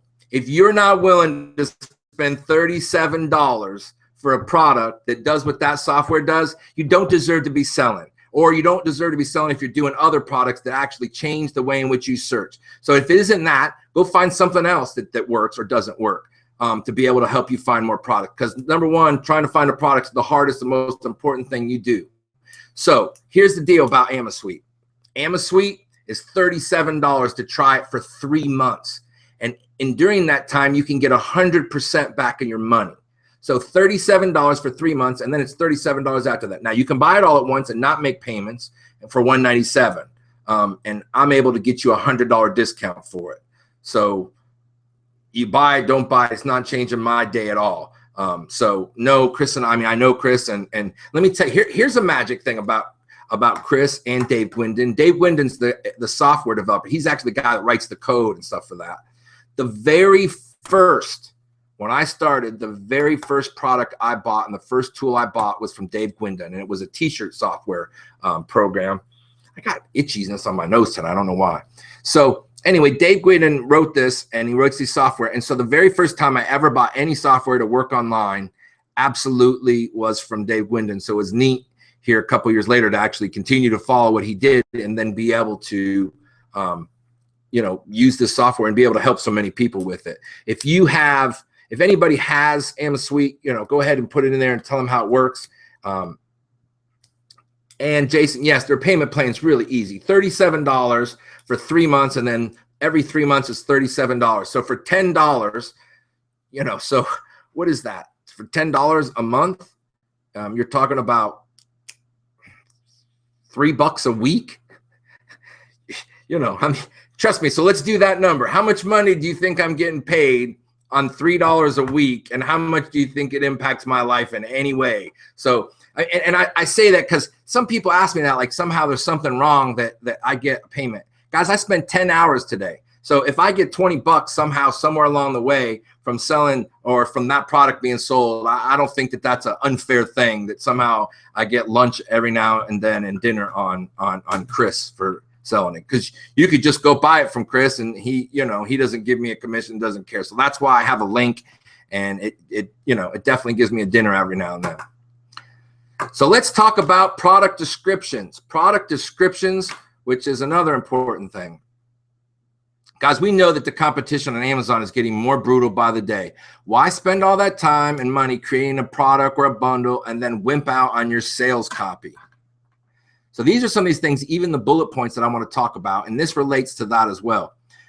With billions and billions of visitors and sales transactions on Amazon, it's more than just a successful e-tailer. It's a phenomenon. And we know this, and that's why we're all here. That's probably precisely why, as a manufacturer or a private label salesperson, you're here. It's because of the huge amount of traffic that's happening. The traffic exposure alone offers a tremendous sales opportunity, and you have to be salespeople. So if you don't understand Amazon's rules, you need to spend some time. Amazon's rules and restrictions for writing product descriptions. There are specific do's and don'ts, and average copywriters aren't aware of that. How to optimize for both Amazon internal search and the Google external search. I don't hear people talking about Amazon external search on Google search, and I see it all the time. You'll start noticing when you do Google search for products, and go see whether Amazon results show up. They're showing up all the time because Amazon figured out if we can give the algorithm over at Google the information, we become the #1 searched item. And guess what? That puts you people. Well, the only way that that's happening is if your web page inside of Amazon has keywords that match up. Amazon then shows all these links. And so it gives the product, it gives your page more page authority. And then all of a sudden, you're getting people who aren't even on Amazon who's searching for similar products or searching for those keywords you have. And the next thing you know, they're showing up at your listing because they've listed it out there. So the first thing, and you can go find all these things. Go to Seller Central and it'll tell you all the do's and don'ts. There's a bunch of information out there. I could sit here and go through all these details, and there's just no reason to go through these details. I want to give you a much bigger global scope on it than just those details. They're out there and they're easy to find. So here's the first thing I want you to do. I want you to focus on who your ideal buyer is. Who is that person that's going to buy your product? You got to know who that person is. You need to research who that person is. You need to know who it is. Is it a guy? Is it a girl? Is it a young person? Who is it? What do they do? Do they have kids? Do they not have kids? The best product descriptions address your ideal buyer directly and speaks to them personally. You ask and answer questions as if you're having a conversation with them. Your listing needs to be a conversation, and those bullet points as well. And I'm gonna show you here in a second why I think that as well. And it has to do with what I call the story. You choose keywords for your ideal buyer uses, and use the words you. We like the word you. So here's some ideas and some things that I have, some copy things that I think you'll see in the descriptions kind of day. And these are just different ones that I searched up and I thought were good. You know what's sucky about regular flashlights? They only come in two colors, white or that yellowish white that reminds us all of teeth of an avid, that's got me, it's funny. So yellowish and white, that reminds us of teeth of an avid coffee drinker. What fun is that kind of flashlight? Well, the answer to that, no fun at all. You know what fun is? Using multicolored LED flashlight to cast sickly green glow over your face while telling zombie stories about a campfire. No campfire? Make a fake one with an orange light. That's a product description. That's what your description should sound like. And it shouldn't be line after line of just nonsense. It needs to tell a story. When it comes to writing your own product description, start by imagining who your ideal buyer is. What kind of humor does he or she appropriate? Will they appreciate? What kind of words does he use? What words does he hate? Is it okay with words like sucky or crappy? Well, that question depends on who you think your ideal buyer is. And that's who's going to answer that question. So you want to entice them with your benefits. So this is a company who describes about their hand wash gels. Sometimes the scent of seasonal hand wash is all we need to rouse our holiday spirits. Available in an array of festive fragrances, our naturally derived gel hand wash will leave your hands soft and clean and ready to be tucked into a pair of, how about mittens? I don't know what the word is. It must be some kind of French name. It's really the most wonderful time of the year. So they suggest that the benefit of their soap is not just that your hands become soft and clean, but the soap actually arouses your holiday spirit, making the holidays more festive and therefore more enjoyable. See how that description is taken. We'll read some descriptions here in a minute, and you'll tell me whether you like it. So you want to justify using superlatives, but don't overuse them. Superlatives sound insincere unless you clearly prove why your product is the best and easiest or most advanced. You need to appeal to your reader's imagination. Scientific research has proven that if people hold a product in their hands, their desire to own it increases. You've just got to make them imagine that it's there. You're selling online, so web visitors can't hold your products. Large crystal clear pictures or videos can help. But there's also copywriting trick to increase desire. Let your reader imagine what it would be like to own your product. So this is that point where I'm going to talk about video pics and video reviews. And when I show them to you online here in a second, you'll understand what I'm saying. It is vital to your success that you have pictures in your reviews, that you have people who have taken pictures and done reviews, because it shows up very blatantly when you go down to the bottom of that page, and I'll show you. Secondly, so I would love to see you have at least 3 reviews with pictures in them. I would also like you to have 1 or 2 video reviews. Now, I did a whole review show. If you want to go figure out how you do that, go ahead and listen to my review webinar. But I would say do whatever you got to do to get pics and video reviews in your reviews, whatever you got to do. So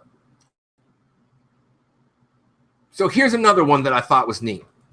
There's a person who is a hero of everyday barbecue or family cookout, and that is the grill master. We always looked up our own mom and dad as they tended to the grill and looked forward to the day when we could be in charge of charring the meat stuff and searing the delicious slices of fresh pineapple. Now that we're adults, it's finally our turn, and technology has smiled upon us, giving us a tool that is destined to impress. That's what your description should sound like. It should sound conversational. And that, in your bullet points, I want you to start telling that story there. You want to start telling that story in your bullet points. What you're going to be able to do by telling these little stories, and they should start up there in your bullet points. It needs to be mini stories. And one of the things that happens is how we get past our fear to make a buying decision, and it happens very quickly. The second somebody reads a story, they are compelled to move forward. So if you start your story up in your bullet points and you make your bullet points factual, but in amongst a story that continues from all the way down, your whole page becomes more convertible because the story allows you to get past what they call broca. And broca is a part in your brain that if you surprise it, it pays attention. We're so used to seeing ads, we're kind of blind to them. We're blind to this is the best because we've heard it so much we don't even believe it. Our brain says that's not a surprise to us. So when you surprise the part of your brain called the broca wakes up and it says, hey, pay attention to this. And that part of your brain is stimulated by us being able to imagine ourselves in those stories that I was just telling you. Okay? So here's a story that I saw about winemakers and they have about their product. The Dorrier family own one of the most Rossillian top properties, the Chateau d'Ige. Around the dinner table one Christmas, they agreed it was time to spread their wings and look for new wine horizons. The womenfolk fancied Chilean wine and won out in the end, achieving their dream when they established a estate in the Alpata Valley of Cocuaga. The Terra is the excellent and close neighbors of the Chilean Star Montes winery. You know what? I needed to practice my accent through all that. I didn't do very good. But again, they're telling a story of how they basically agreed with their wives and they were at a table. So you could picture them at this table with their wives. And they talked about, well, what kind of wine should we do next? And basically the girls at the table and you could see them all drinking wine. And they were drinking the Chilean wine. And they said, hey, guys, we want you to get a Chilean wine. So they went out and they bought a vineyard in Chile. Now they're making this new wine. So they're just telling a story. When it comes to telling a story, your products, ask yourself, who's making the product? What inspired the creation of the product? What obstacles did you need to overcome to develop the product? How was the product tested? Do research on your product. See why your product works, why it is working, what other people think of it. Guys, in the time, like people tell me, well, I'm looking for a new product and they don't even got their first product here. What the heck are you doing? You haven't even sold a product yet. You should do nothing. That's part of the Magic 3. Do not do anything else except for get your first product sold. Don't do anything else. Don't be looking for another product. It doesn't matter. It doesn't matter because you're not there. You're wasting your time. Spend your time writing your description. Spend your time doing these things while your product's being shipped from China. Every day you should wake up, and every minute you have, you should be doing research. You should be figuring out who you're going to ask to buy your product. I get up every day when I do a launch, and I don't do anything else, and I might even go away. I've got a new launch coming up. You might not see me for 3 weeks. I might just hide out because I'm going to get up every day, and I'm going to find people to buy my product. Now, I may not be trying to – I don't care because in the first 30 days, all I care is about sales so that organically between my pay-per-click and what products I'm selling at discounts, I'll call my brother, I'll call my aunt and uncle, I'll call everybody on the planet Earth to buy my product. And people get caught up in this, well, you're getting reviews. You know what? Sometimes I don't even care if they give a review. It doesn't matter to me. What I want is I want sales. Sales, sales, sales. Sales lead to higher ranking, which leads to more organic searches, and which leads to more money in your pocket. So I don't care if 100 people buy the dang thing. It doesn't look out of whack anyway. They buy the product and only 10 of them leave a review, and you're selling at your cost. So my number is, I'd like to get a product between $1 and $2, and I'll give away 100. I give away product all of the time. Well, I don't give it away. I mean, basically, I sell it for $1.99. And again, I haven't come to you guys, but when I launch this new product, every one of you guys out there listening, I'm going to ask you to buy my product. I might message you personally. Here's the link. Here's the discount. Buy my product. And, you know, if I gave you any information that was worth $1.99, then hopefully some of you will. I'm going to call every Facebook friend. I'm going to talk to every single person every day, and I'm going to try to get me 5 sales every day, whether it's organic, whether it's not, because guess how quick after 30 days, if I do that every day for 30 days, and then I never quit doing that over and over and over, you should continue to have those things happen and really push towards reviews in there. And I talk about that. You should be using review groups. You should be pushing people to give you reviews. But at the end of the day, I don't care. I want product sales to increase BSR, which gets me closer to more organic searches. And that's the only thing that matters here. So we want you to seduce these people with sensory words. Restaurants have been known for a long time. Sensory words increase sales because they engage your brain more. It takes more processing. That's when you're surprising that part of your brain. Here's an example of a chocolate maker.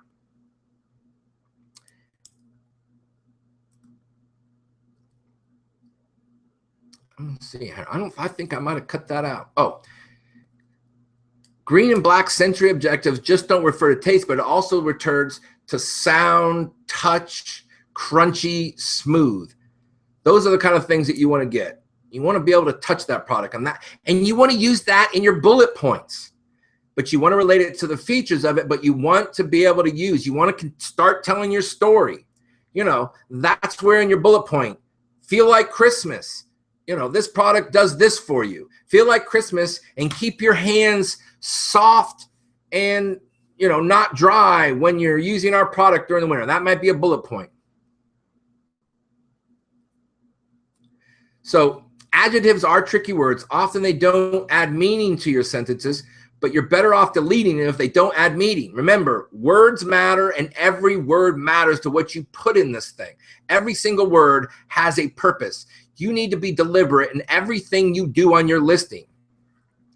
Sensory words and adjectives are power words because they make your reader experience your copy while reading. So there's a difference between adjectives and sensory words. You need to dazzle your readers with vivid product descriptions. Think about words like velvety, smooth, and bright. Now, I had a whole section of social proof. And some of social proof means that you need to have people in there. You need to find an expert. And so in your pictures as you go down. Now, also, I didn't talk about this earlier, but when you're doing, you remember how we're going to offer a product in our bullet points and a bonus? In your pictures, you should do the same thing. So if they're looking at the picture just above I don't like to do the last one, the one above that, what I want to do is I want to have another graphic in there that encourages them. And in that graphic, I want to put testimonies, and I want to put people's pictures. When you associate a picture, it's more social proof. It becomes, people will believe your own descriptions up there with their picture, and it says, hey, Rob Fortney used this product, and he's a dietitian, and he found that his da-da-da-da-da happened, or Jim is a father of 5 and his kids found. So you want to create experts in there. And that's a great place to put people's pictures with their quote. And then in there on that page, which is a graphic. So like basically an infographic, have an infographic created for yourself. You can get that done at many different places. Fiverr is a great place. By the way, Fiverr doesn't mean $5, guys. Fiverr means you can get some very basic stuff done for 5 days. It's just a way to introduce you to those people's services. I mean, I find things on there that are valuable for $5. But you're usually got to spend more. So we also know your audience and get its attention and communicate with them. Those that are focused keys on writing product descriptions sell, in my view. They sell more. We focused on written words, but of course, images, sounds, and video can also serve as compelling product descriptions. But more about that later as we get further down into our webinars. So what we want to do is is we don't want to wear people out with lots of words and descriptions. That's why it has to be a story. Listen, how many of you guys have read a description? I rarely read them. But if you can, and sometimes you might read the first sentence, if it looks all blocky, I have a link that I'm going to put up here in a second too. I think I'm going to talk about it here in a second about using HTML in your description. You need to break this up. And there's this whole question whether or not you can have HTML in there. You can't do what you used to do and have pictures on all this stuff, but you can do basic HTML down in there. And if you go search how to do my Amazon listing, they'll give you templates, they'll give you all kinds of stuff that will show you how to do it. So you absolutely should be using that.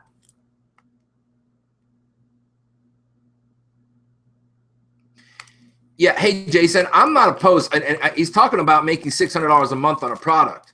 So that means $600 a month. If you're doing 2,000 times 30%, those are the kind of numbers that you want. So if you do 2,000, you can make $600 a month. And right, you want to, I want to be in less competitive markets, sell $2,000 and not have to worry about selling 100,000. But then when you multiply that times 10, if I lose a product or something happens and a competitor comes and gets me, or something happens, I lose my supplier, or a boat gets wrecked and I can't get my stuff, well then guess what? I've got 9 other products. So yes, don't try to hit the home run. Hit a bunch of singles, because I'd rather be Cal Ripken Jr. and be able to play a bunch of games and hit a lot and hit 3,000 singles and make a lot more runs happen. Because if you hit, instead of trying to make $6,000 a month on one product, I'd rather make $6,000 a month with 10 products, or 1,000 times 10 and make 10,000.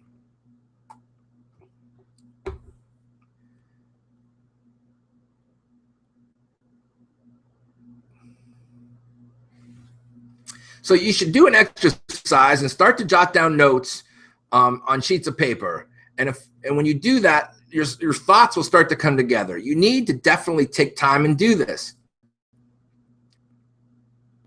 So here's some tips to how to uncover your narrative to your product.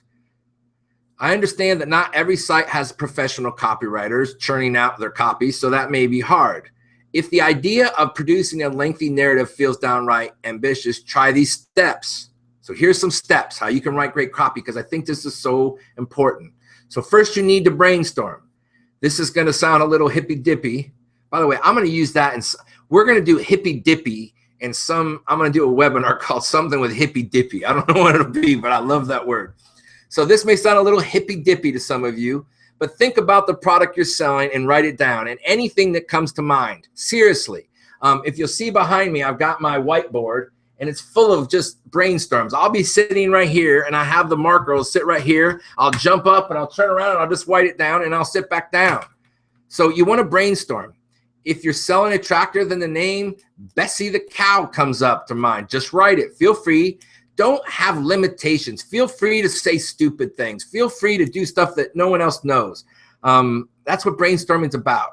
It's just an exercise, not something all your customers are going to see, or your neighbors, or any of us. And then walk away. Go do something else. These things, actually, my board's been pretty full for a while. I've actually got to go down and kind of pull down some of those. I try to combine them, and I actually put them in notes after I get them up there. Mindy's done that for me a couple times. Have some lunch, come back. But focus on the durability of an item. When you get back, if it still, works, if it still has that appeal, and you see something jumps off the page at you, well, then run with that theme. Hash it out with somebody. Share it. Some of my best ideas come from brainstorming over a beer. Get others to talk and weigh out your ideas. Let them know what you're stuck on. Just talk about it. It never fails me every time, especially if I'm drinking a beer. Hold on, I lost my...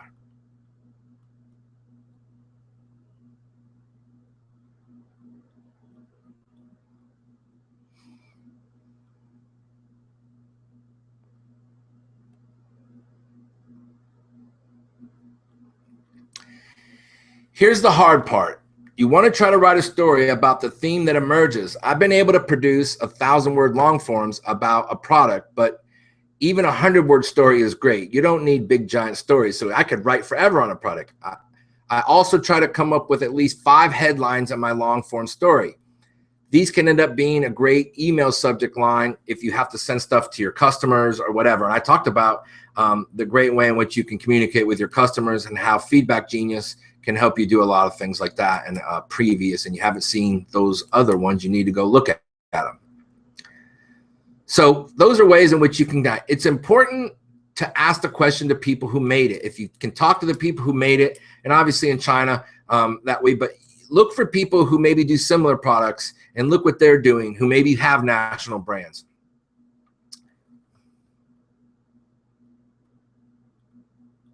Just make sure that your most important features are highlighted.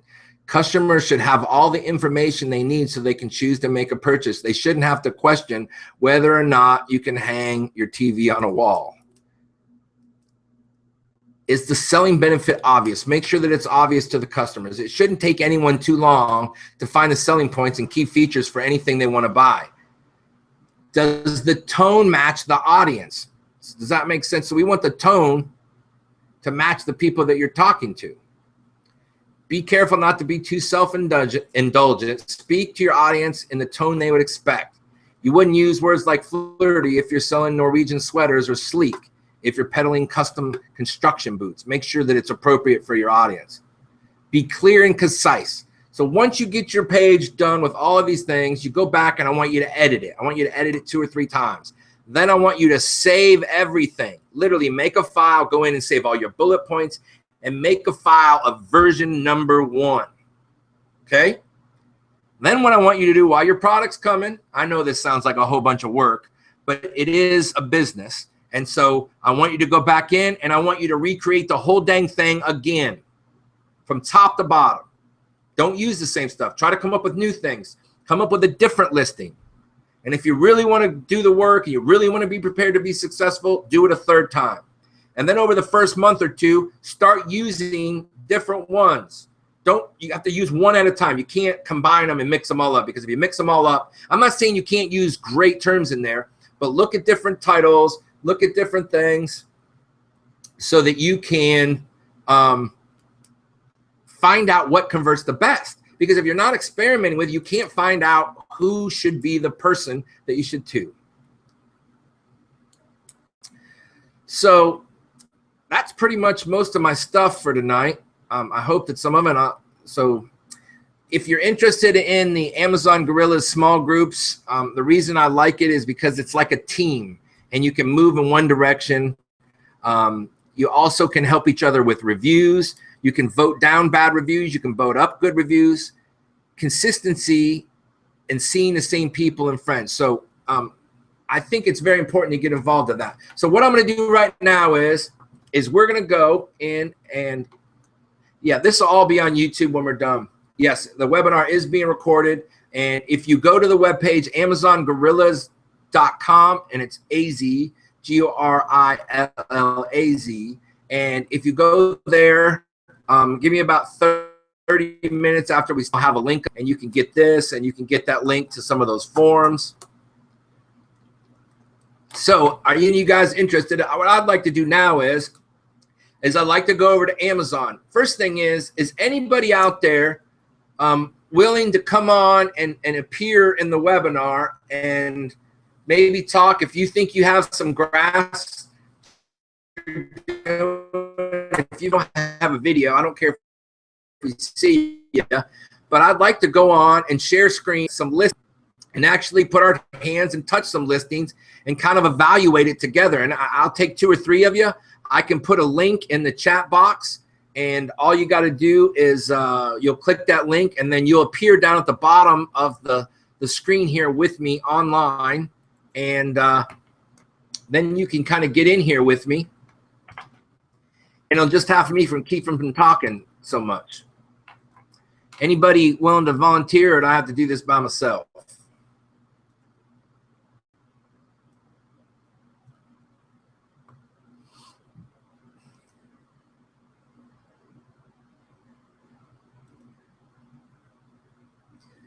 I'm looking for anybody.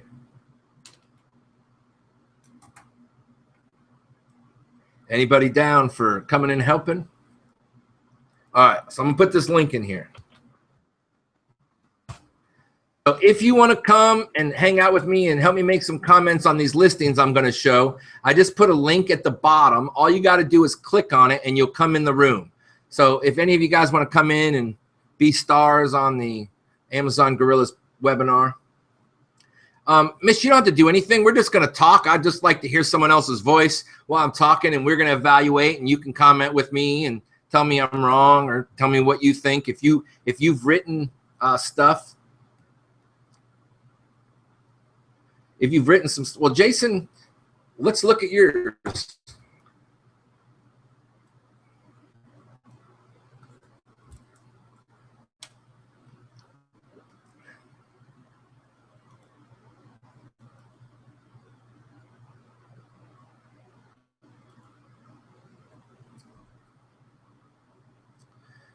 All right. Anybody else up for it? We're not going to look at your guys' product, by the way. We're going to go, we're not looking at your personal product. Hello. We're not looking at your product. No. Let's come back to that. We're not trying to look at your product. We're going to go look at other people's listings that aren't here. So I'm not going to show anybody's product right now. So yeah. So one more time. We're not trying to go look at anybody's product. I'm not, I mean, shit, you guys, some of you guys are willing to do that, but no. Yeah, one more time. We're going to go look at other people's products. I'm not going to evaluate. I'll evaluate your product privately if you'd like, but no. I don't want you guys to put your stuff on there. All I want you to do is come on here and we're going to look at other things. So I'll just show you what I'm fixing to do. So what I want to do is, hey, somebody, I just heard him. Who is it? Knock, knock. I'm going to share my screen. Hey, no problem. I'm sorry I didn't explain well enough. Somebody made it in here. I don't know who's in here with me. This is Jason. Hey, Jason. All right, Jason. Yeah, I'm not looking for anybody to show their products, guys. We're just going to go look at some other products that people have and just kind of evaluate them. So I've got the screen open, and Jason, give me. You know what? Let's go to something that's real popular that we know. So let's go do French press coffee makers. We're going to see a lot of listings because there's a lot of good people in there and a lot of bad people. All right. So this guy. So first thing, let's just look at this page. And remember we talked about, so some of these people aren't using all of them. Some people just, so here's a guy. By the way, does anybody have Jungle Scout? I use it every day. If you want me to give you a link to it, you can. Or you can go buy it. But Jungle Scout, what it's going to do is it's going to go down this page and show you how much these guys are all selling. I love it. It's just a little map. Now, it's about, I think it's usually, if I compare people I know and what they're selling, it's usually a 20% under what it is. Sometimes it's within 10, but it's not usually over. It never overestimates. And I don't care if it underestimates so much. I don't want it to overestimate. But if you look here, that first guy right here is selling $30,000 a month. The next guy is selling 19, and then 24, and then 42. That's a new guy, and he's pushed his way up there. Then there's a guy selling 18, 30, 19. So do that number. That's 50, 75, 100, 130, 150, 160, plus 30 more. There's 200,000, 300, there's 44. There's $300,000 worth of merchandise being sold on that page, that coffee press page. 300 grand. That's how much money is occurring on this one page. 300 grand. So 17 people splitting 300 grand. Some of them obviously making, 10% of that. So nobody has more than 10 or 12% of that. But you'll see his description. It doesn't have all. It doesn't have all these words here. Jason, what do you think about any of these? The third one is long. Everybody's saying that they can't see your screen. Oh. Can you see it now? It's showing. I can see it. Maybe I moved it over on the other one. That may have been the problem. Oh, I see. You got to click on the Rob square, is what Brian is saying. There we go. Hey, Robert Bobby.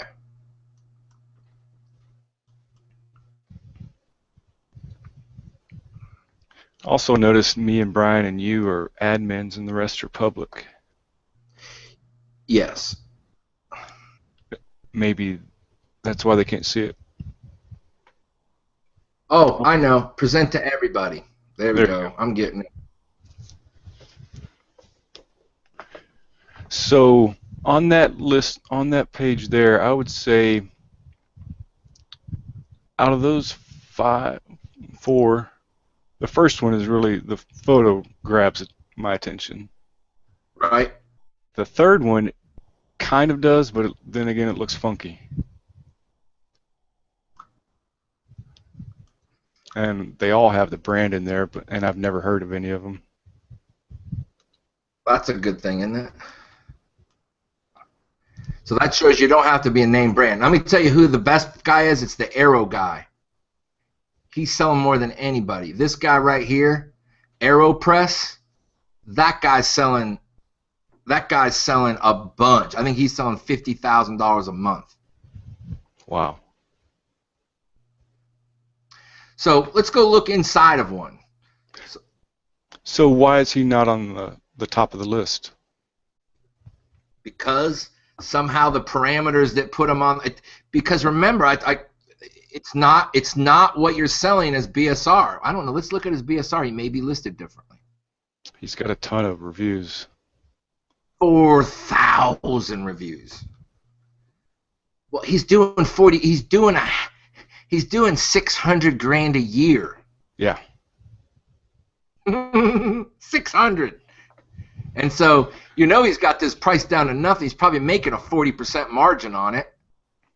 You know, 40% margin on, you know, $500,000, 200 grand a year this guy's making just from doing this. He's making, you know, 20 grand a month.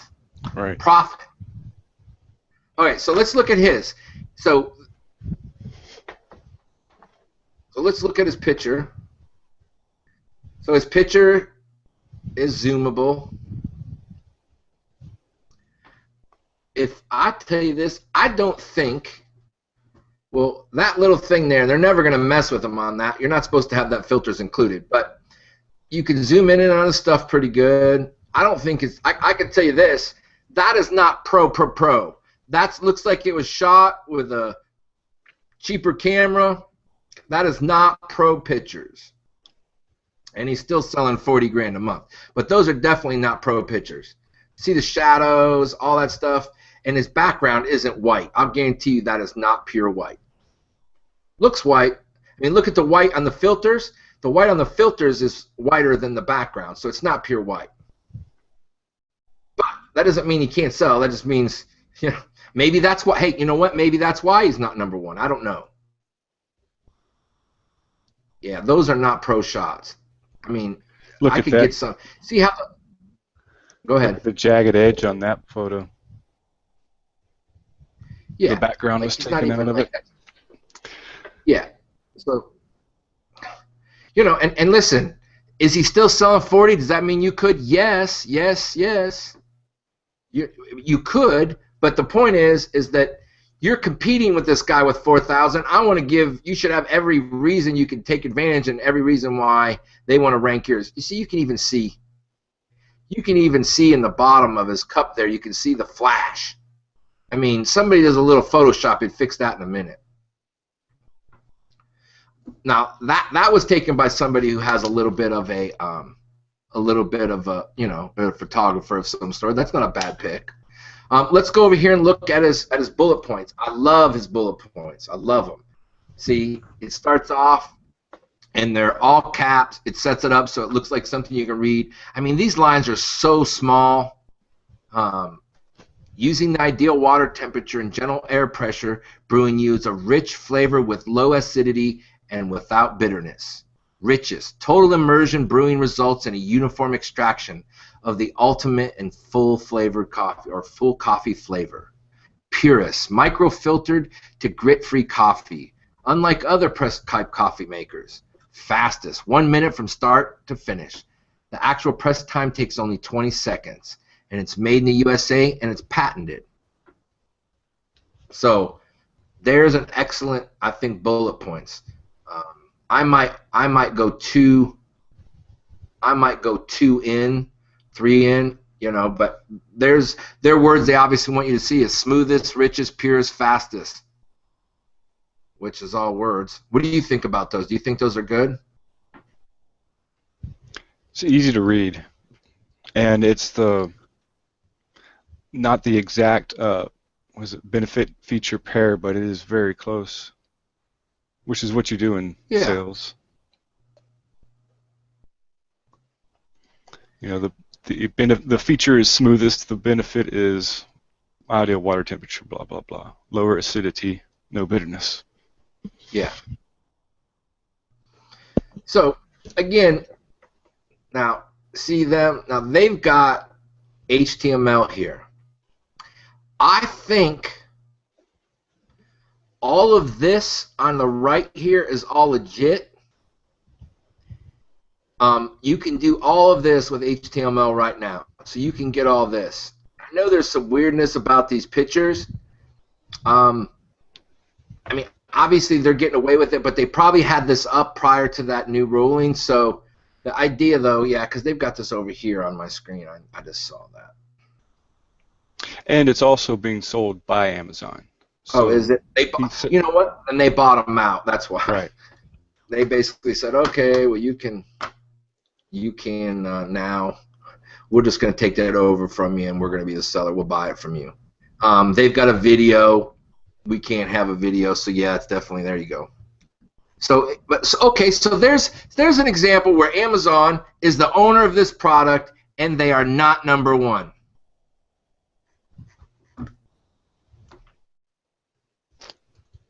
Does that make sense? So they're number one. They're not number one. And if Amazon wanted to be number one, couldn't they be number one? They certainly could. But I don't think that Amazon's intention is to screw everybody out. I just believe that Amazon is trying to be a legitimate company. They spend too much time with ethics, and I think that the president of that doesn't mean there aren't rogue people in the middle of that, but I really feel like those guys are not trying to get people over. So there's a description. All right.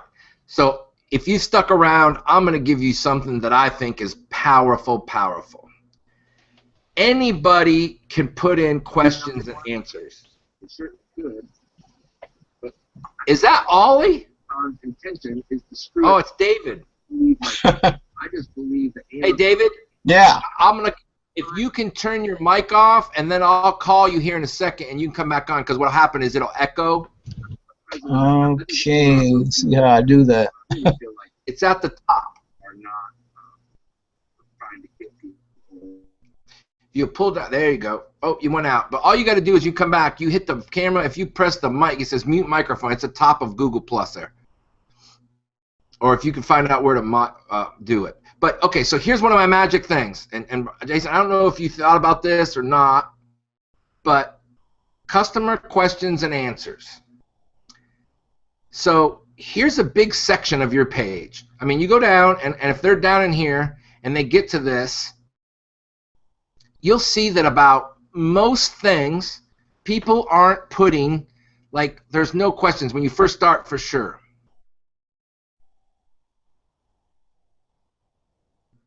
So, customer questions and answers. Anybody, when you're first, I mean, you can go in there and put a question in there. Anybody. You don't have to buy the product. You don't have to do anything. So, I imagine that we all have people, or we could get people on our review group to go in there and put questions that will allow us to tell our story even more. You can have a question. Hey, listen, I was using the AeroPress. Oh, okay, here it is. So here's one. The AeroPress doesn't really make espresso. It's concentrated coffee, like coffee extract. If you like strong, rich pressed coffee, you'll love the AeroPress. It's so much faster and easier, and to clean, the taste is very comparable. Because it's coffee concentrate, you can adjust the strength. That's their answer. I'm looking for a better way to make a regular cup of coffee. I don't usually do espresso, but I was thinking about the French press and make it better for regular coffee cups. Will this product work for me as well, or should I get a traditional French press? Like, to me, that's like hidden candy in a baby. I mean, like, that's a whole sales question that you get to answer and say anything you want back. And then you can get everybody in your list to vote it up so it'll be at the top. So the most voted questions and the best ones get voted to the top. The most helpful ones. So bad reviews, you get people to push down, or bad questions and comments, you ask people to punch them down. Good ones, you ask them to vote it up. And then you basically get 4 more opportunities to tell your story. So that's something I think you should keep in mind. I mean, again, here's another advantage you can get. You can get another advantage because I'm telling you, this gets filled out the least on anybody's site. And look at this. This is an advertisement. Well, should I get a traditional French press? I would bet you a dime to a dozen that they had somebody do that. I would just bet you money that that's the case.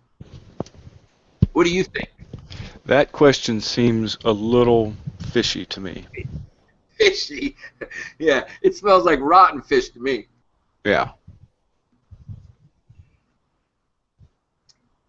I don't see the information. What's in the box? Are they microfilters there?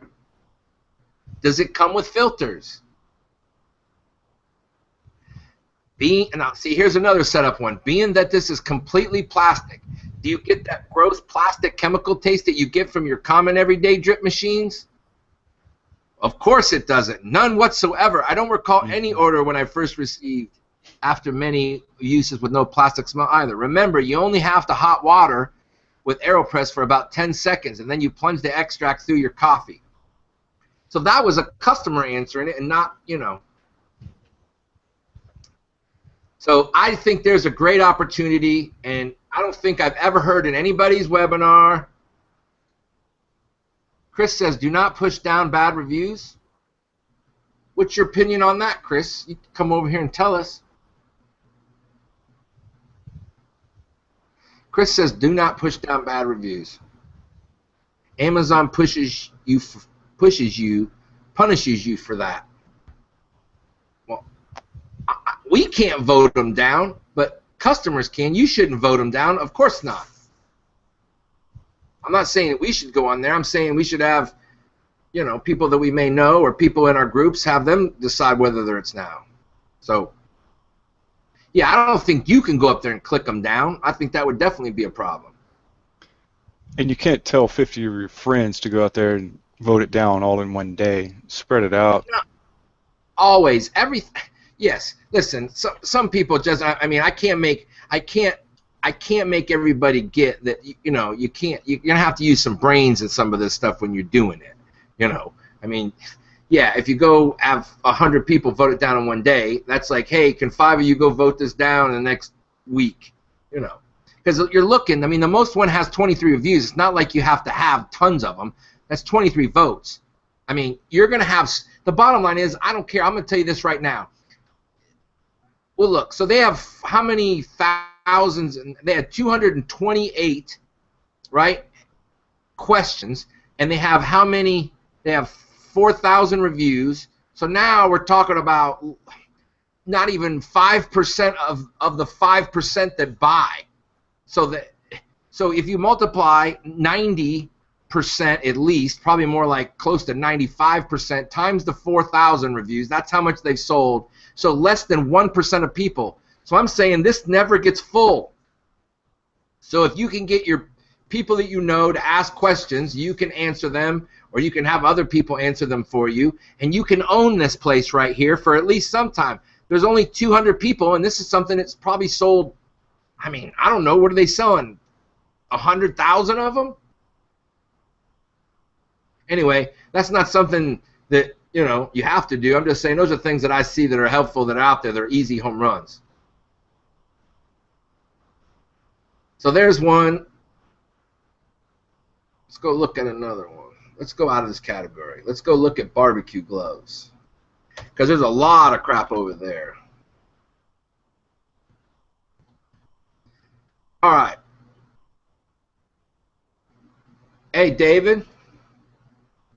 Go ahead and unmute your mic, David. What are they selling? 100,000 of them? Well, I would say you may want to get a little closer to your mic. I would say for that AeroPress, you got to think you're going to multiply that. I mean, if they're doing what in volume? If they're doing what I say, So there's one. if they're doing 40,000 a month, Let's go out of this category. Let's go look at barbecue gloves. that's what. Wow.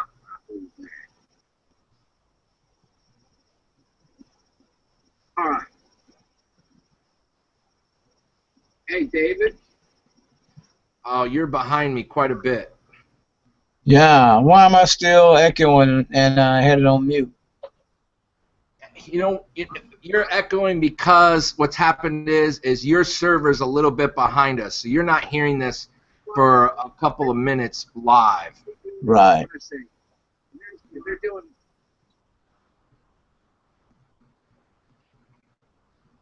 Go ahead and comment. We'll catch up with you.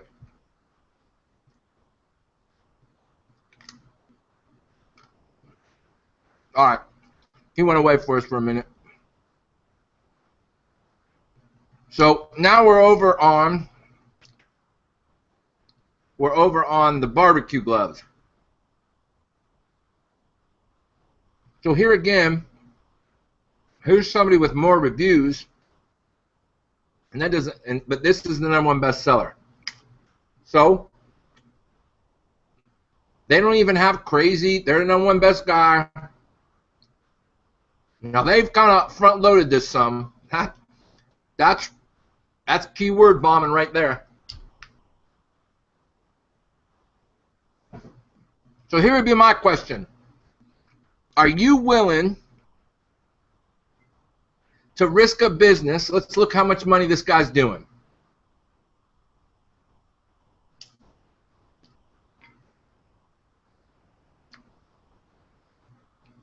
So he's selling $16,000 a month.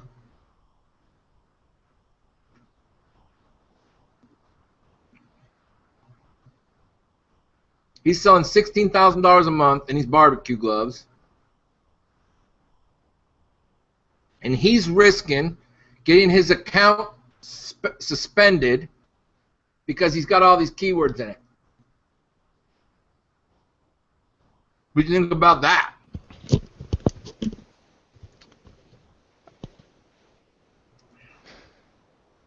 That's just hideous.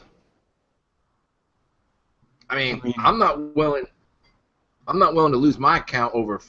Let me see if he repeats them. The AYL silicone heat-resistant grilling barbecue glove set. He's not allowed to put that number sign. He's not allowed to put best value in there. Perfect for use as a cooking grill gloves, baking, smoking, or pot holder. For use on hot food and high temperatures in kitchen. Use as grilling gloves, oven gloves, or even camping. Protect your hands and avoid accidents.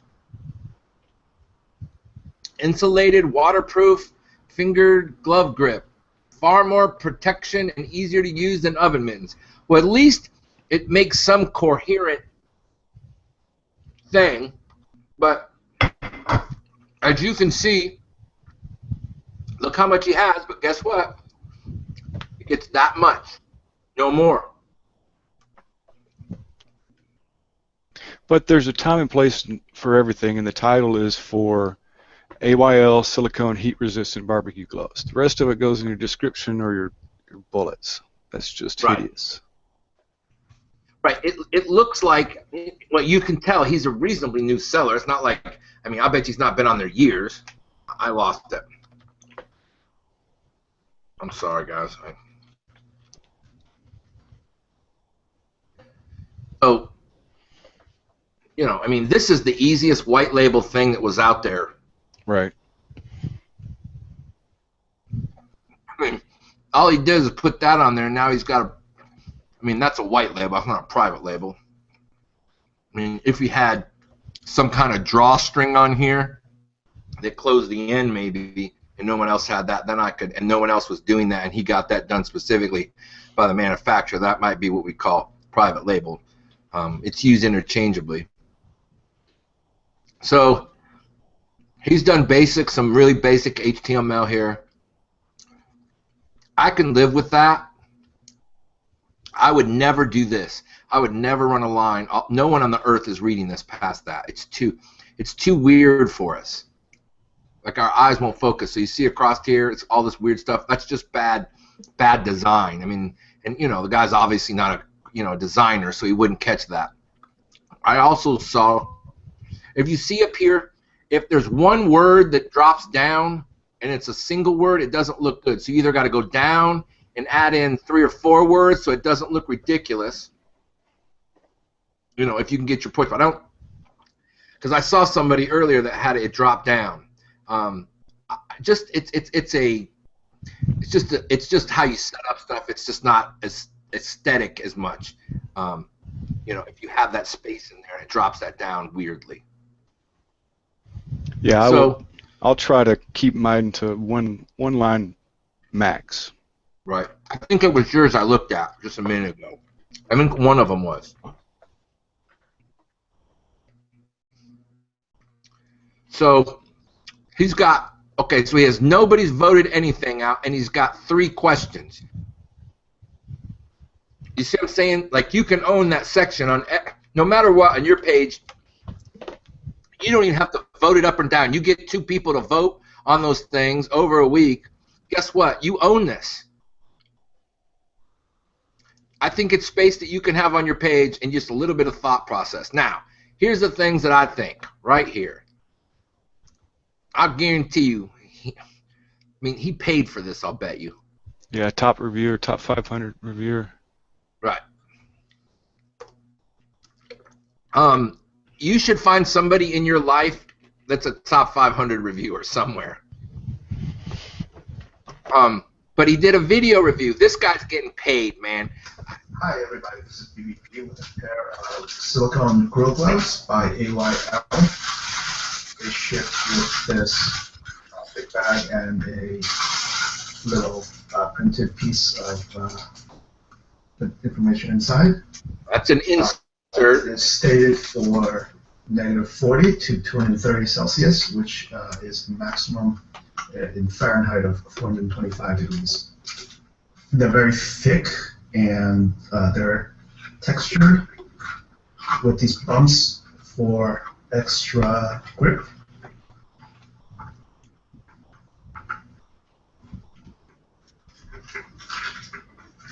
There is a left and right side. As you can see, one side has the AYL logo, one side doesn't. But it doesn't matter which side you use, as long as they fit. Still very pliable, very soft. And you can wash these in the dishwasher if you choose, or wash them by hand. I would recommend washing them first before using them, as there's always some manufacturing residue. Here I have a pot of boiling water. By definition, boiling water is 212 degrees, so as you can see, I can safely handle the pot directly, contacting the bottom. It only feels slightly warm to the touch, and it's highly insulated. No problem at all. I can hold this for quite some time without any discomfort. And sticking my finger directly in. So how powerful is that to have on your page? Like, it's incredibly powerful. And and he's got 29 of 30 people found this following review helpful. Yeah, that's crazy good. I mean, I'm still waiting for a review on mine, a video review. Jason, go put that together somewhere. Yeah, I need to. Go find you somebody who will do it. Just go do it. Like, set about this week that you're going to find someone who will do a video review on there. Like, I mean, that guy's a professional guy. You can tell. He's doing, I bet you this guy's got a garage full of stuff he's got for free. Right. I just put it on my calendar for tomorrow.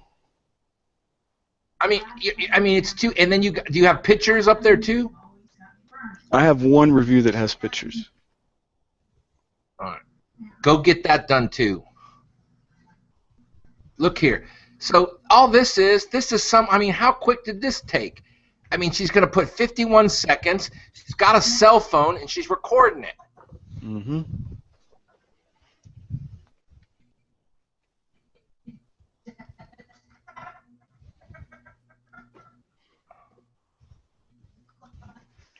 Here's another one.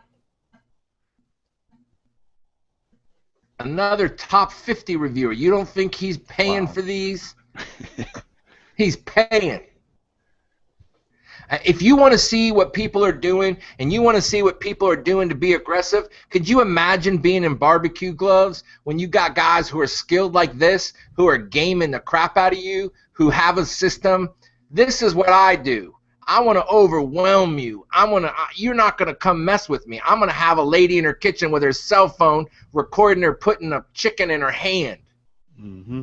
You know, I mean, I'm going to do whatever it takes. And that's what this guy's doing. This guy's got pictures. There's pictures. I mean, why do we have that? That's a gimmick. He paid for that. Right. Now, maybe to pay, he certainly traded for it. I mean, those look like product pics, don't they? He's not even touching, he's not even touching the hot part. He's touching the handle. The stove isn't even on. Yeah. See, there you go. There's a reviewer for you. It doesn't say that he got it for free. So David says that in the chat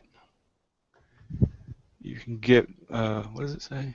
You can get has a listing of top reviewers, so you can request to do reviews for you. Oh, I know that, David. That's why I'm saying that right now. If you don't have these, you can do this. I know. You're not going to find something that's out there with me that doesn't have this done. Like, within the first month that I have my stuff up, I'm making that happen. And I'm going to make sure that I have 100 sales the first month. Because I don't buy, this product, I think I looked at it, when I first was looking, I was looking for products, when this first had come out. And I probably, if I'd have been in on then, I'd have made the kind of money those other guys were making, but I didn't. I posted a link to it. It's 30 cents to $1.24 per piece. I'm sure the logo cost another 25 cents or something per unit. So max $2. $2. Right. Hey, here's a story I want to tell you about sourcing. So I'm doing a new health and personal care beauty product that I'm doing right now. And I have been struggling with this for a week because I know, if you guys know,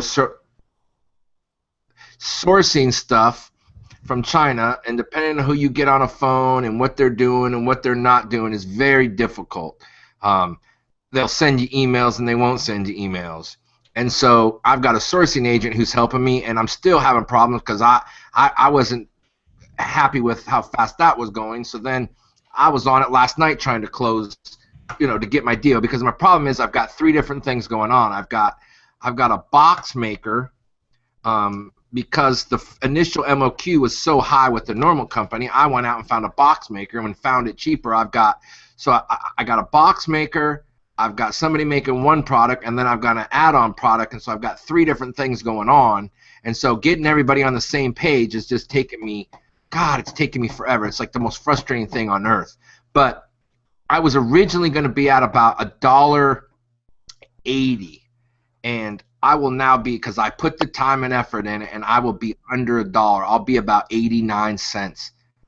And if you do that number and you sell 300 a month, that's an extra, $4,000 or $5,000 a year that you made, because I just kept working on my sourcing. I kept working on it, I kept hearing, no, it's going to be 50 cents for this. And I'm like, no way.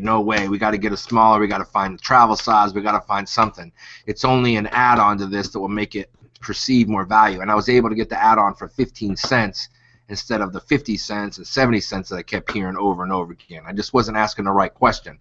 And then my box, I was getting 50 and 75 cents a box, and I ended up getting a box for 15 cents. No, I think it's less. I think it was like 10 cents. So it just took me a while. So don't give up on sourcing. Don't take the first thing you get. You have to put the work in. These guys have been around. I mean, they must have lost their listing, man. Because this guy's been around for a while, the Gator Glove. He quit buying reviews is what happened. Yeah, you got to watch your metrics. Yes, you do. I like infographics like this. I think his stuff's too small. You know what I mean? Like, he has all these things, but, like, you have to do it to get in. I would like to have that a little bit bigger, but it's a good infographic. The reason I like doing these categories is so expensive, and then he does what I think he should do, which is, he gets these, basically these, where you could see as a title in there. Now, he's got, like, I'll bet you of the thousands of this guy sold, he doesn't have, nobody reads all this stuff. It's too much. I just think it's too much. Now, look at this. Look at his product variations. Look at that second one. He's got George Foreman, Coleman, the second bullet point. Protect your hands. Yeah. Infrared flat tops. George Foreman, Coleman tabletop grills, smokers and campground, or your patio, gazebo, wood fire pit, or ring. Yeah. Again, if you're making the kind of money that this guy's making, I don't know why you're doing this, but look what he's got here. He's got product variations. Oh, it's a combo. It's the a combo. mitts and the forks. And he's selling a freaking thermometer, too. That's a lot for $16. I'll bet you that version isn't. I'll bet you it's more. Oh, I see. That's a parent-child listing. That's not all the same thing. Yeah. Right. $38.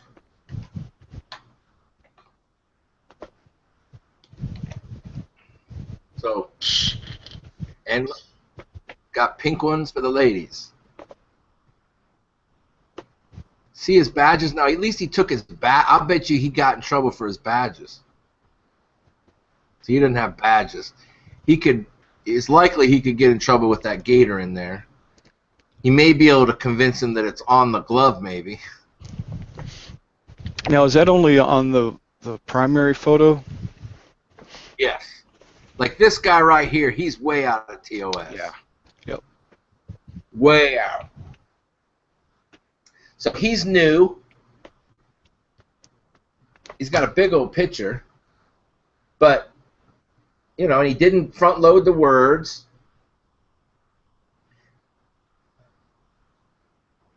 But he's breaking all kinds of stuff. Now, I haven't heard anybody, I've heard him getting shut down for a day or two. A week. And you lose all your momentum if he gets shut down. It has to be able to figure out how to.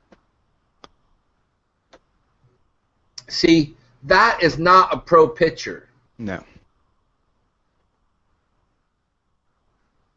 Now, it's not hideous, but it's not a pro pitcher. And I could, if he spent $20 on this, and he got $20, and he spent $20 to go get somebody to Photoshop these for him, make that picture look like $1 million for $20.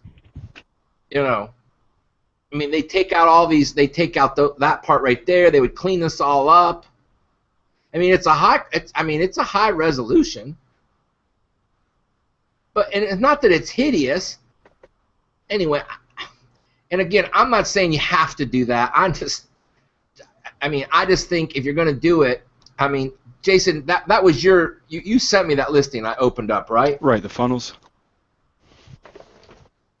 Yeah.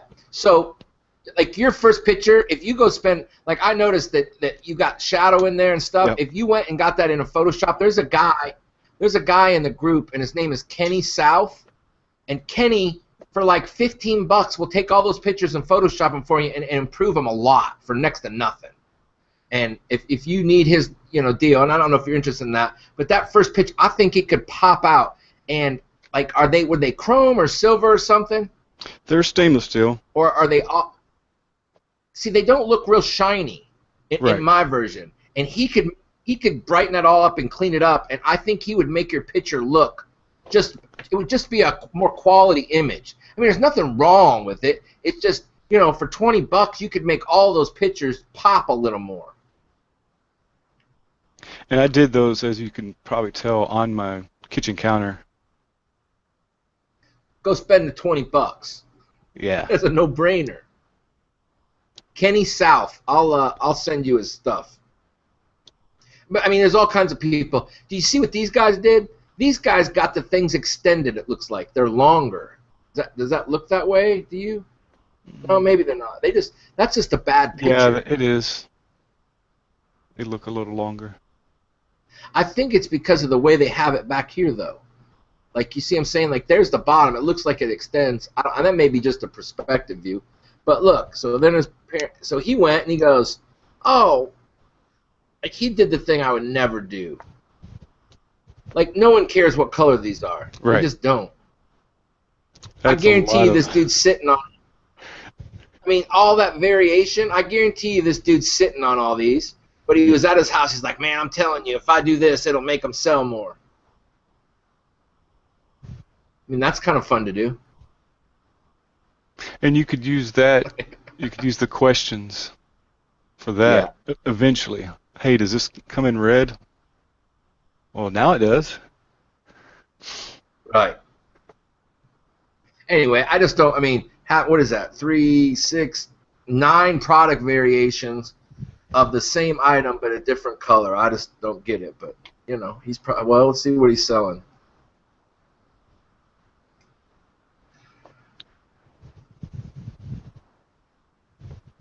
He's selling $5,000 a month. But he's got that split up over all these products, so he has to stock 5 times as much product. Right. So anyway, there's some listings. We kind of went over them a little bit. There I am. I'm back. Anybody? Yes, I have used Kenny's service. I don't know that any of these guys have been shut down permanently. Nicole, I'm just saying I know people who in the last week got shut down and they were offline for about 5 weeks until they made their changes.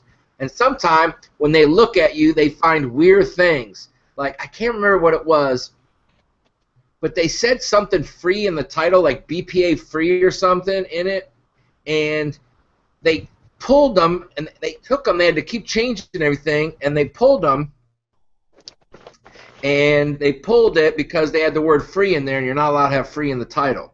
And so they pulled them, and they took them a week to even figure out that that's what it was. So I have used Kenny's service. He did some pictures for me, not product pictures, because I have any product picture that I'm going to do, I either can shoot it myself really nice, or I have one of my best buddies, a pro photographer, like big time. And I just, if I can get him to come drink beers with me, I make him bring his camera. And I've got a little light box.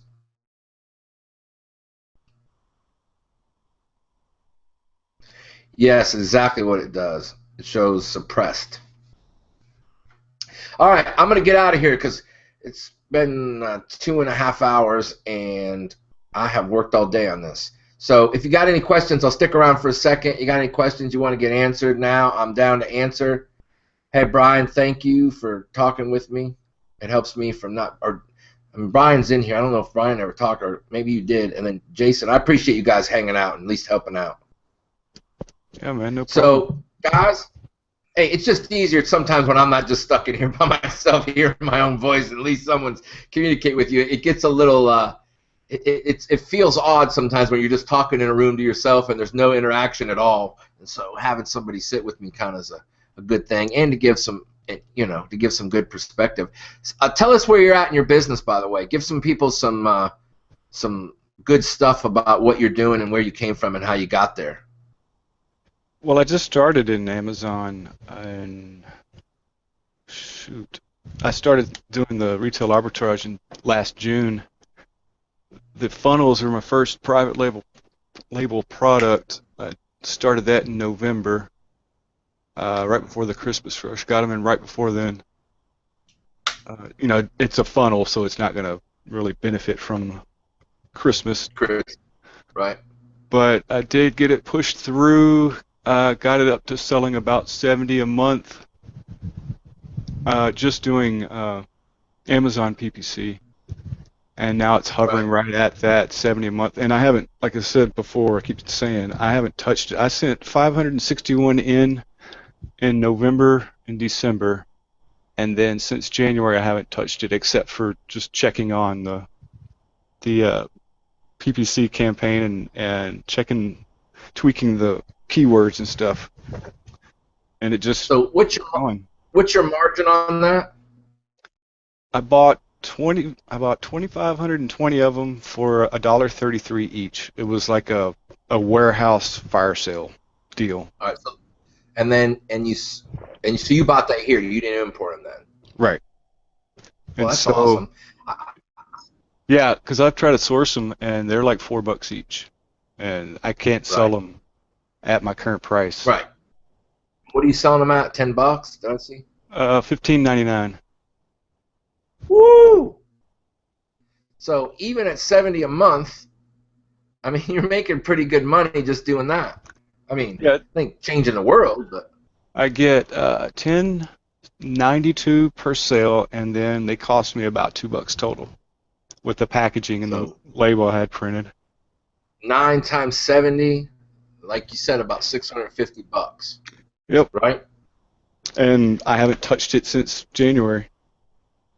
Right, so it's zero work, and you get what I call mailbox money. Yep. But, okay, so here would be my thing I would only say to you. There's another $500 out there if you'll put some time and effort in that product. Right. Like you can put another $500. I'm trying to get my second one actually launched. It's up and running right now. I just need to do a couple more tweaks before I actually launch it with the coupon codes. And I'm also working on purchasing a third one, so I'm kind of juggling everything, and I need to go back and mess with the funnels again. Go take $100 and put $100 in giveaways and of your money next month. I mean, $150. Just invest it back in there, and I'll guarantee you it returns that money double.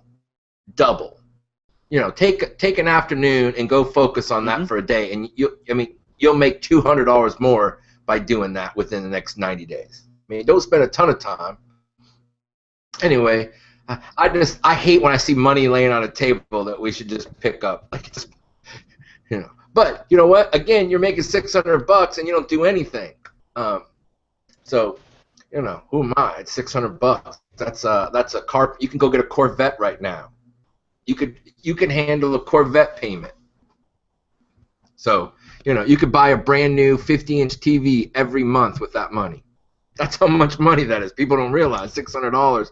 $600 pays a half of a house payment. It pays, 3/4 of your rent. It pays your electric, phone, gas bill. I don't know how many of you guys out there could use your electric, phone, water, and gas bill all paid every month by Amazon. Like, you don't have to make $1 million to make this thing make sense.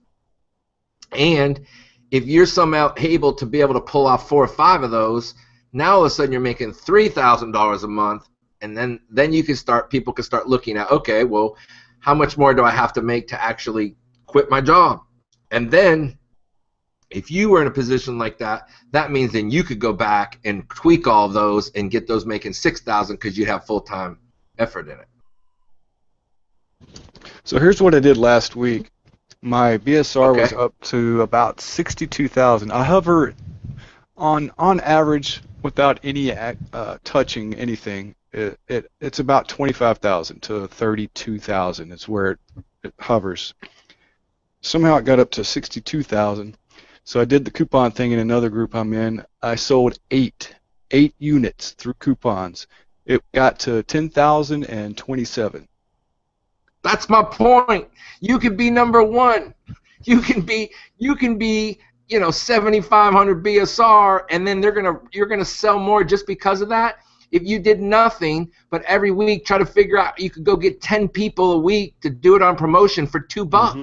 You don't lose a thing. That's what I'm doing. That's And what then I'm focusing on now is 10 people a week, every week. Exactly. And that will change things dramatically because you're adding 40 more sales a month. Mm-hmm. And if you can get 3 out of the 10 to make a review for you, and then you know what you need to do? You need to send me. We need to get to me, and that's what these mastermind. You're in a mastermind, aren't you? In one of the Facebook groups, yes. Yeah. Okay. We need to get in there, and we need to get a promo code, and you need to put it in there and ask people to do it, and you could probably get your 10 a week out of there. Oh, definitely. And if you want a video review, I'll do you a video review. Or Mindy, and Mindy's she's a reviewer too. She has a pretty good ranking because she reviews all the time. So you get me the deal. You put one in my hand. I don't care. I'll buy it retail. I don't care. And then I'll get a review done. I'll get you a video review. So that can change that. You need to get we need to set you up a super URL too, because if you get a super URL, that will like crazy make you go up, because it looks like people are actually searching for your product all the way through to your wherever you're ranked. Like, what page are you on? I mean, because there's probably not a lot of those being sold, per se. Let's see. Let me look. I just typed in mini funnel. I'm on the sponsored. I was about to say I'm on the first page. No, I'm on the top of the second page right now. So last week I was about 6th or 7th, I think, for mini funnel. I mean, so at the end of the day, there's probably, here, you know what I'm going to do? And I did get all that. Great. I got my get response set up. I got the Facebook page set up. I put a post on Facebook saying, hey, click join or whatever, sign up, and then that took them to the email list, and then they got the coupon code through the email list. And it has the super URL with mini funnel in it. Look at you, buddy. See that? You're a rock star. So you're doing some work. You ain't been sitting there lately. You've been hustling this thing up. Well, yeah, that kind of stuff. But I haven't done well, any. You made it sound like. I haven't done any of that Yeah, type of stuff for 3 months. Yeah, but yeah. You hadn't been, or you have been? No, I haven't done anything but PPC. And then okay. it was, so you just had how much? I mean, I bet you your clicks cost nothing. yeah, like 15 What's cents. a click? Yeah, exactly. And how much are you spending a day? $10 a day. And I don't even hit that. And are you? Yeah, I'm sure you never hit that. I mean, I bet you there's not that. I bet you the number of searches for mini funnels isn't that big. But again, at the end of the day, all I'm saying is, I mean, your deal is basically you did it. I mean, a lot of the stuff that we're talking about, it doesn't mean you have to go private label a product. I mean, find products somewhere. I don't care where it comes from. Buy it from wholesalers, buy it from liquidators, buy it from China, buy it from Taiwan. I don't care where you buy it from. Figure out a product that has some sales in it and get it out there and sell it, and you can make $500 or $600 a month on it. And find 10 of them. So my lifetime on the PPC is I spent $148.81, and I've made $1,238.18 in sales, which is a 12% advertising cost. What is it? Advertising cost of sales, 12%.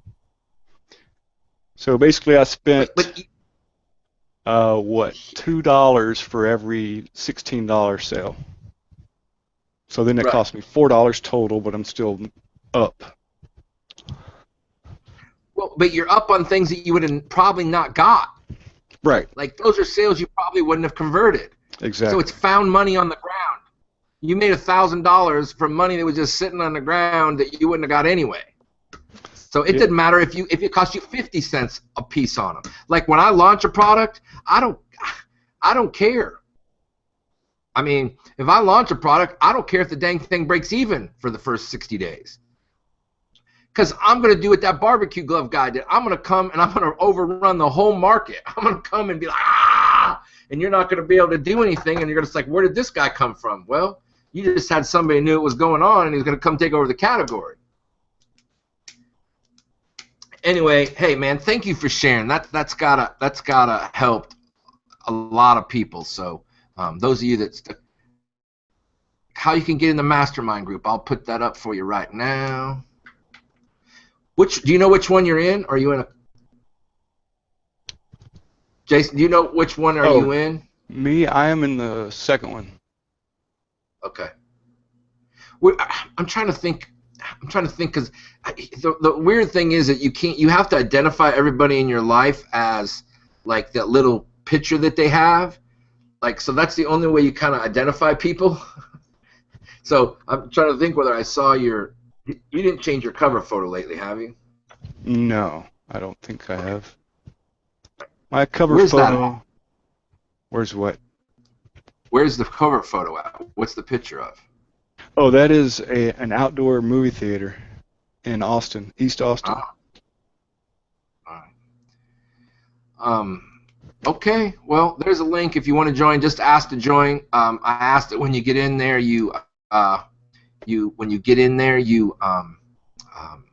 read the first post. It's very important, and then go from there. Hey, next week the story is how to what we're gonna call it? How to get your product category ungated, lickety split. So, hey, thank you guys. I appreciate it. I hope this helped some of you out. I think some of the information was pretty powerful. I hope that it helped some people. If I can do anything for anybody, message me. If you're not friends with me on Facebook, why not? It's a much easier way to get a hold of me. So, all right. Have a good night, guys. I appreciate it. Thank you. Thank you, Jace. Have a good night. Thank you, Thanks a lot, Rob.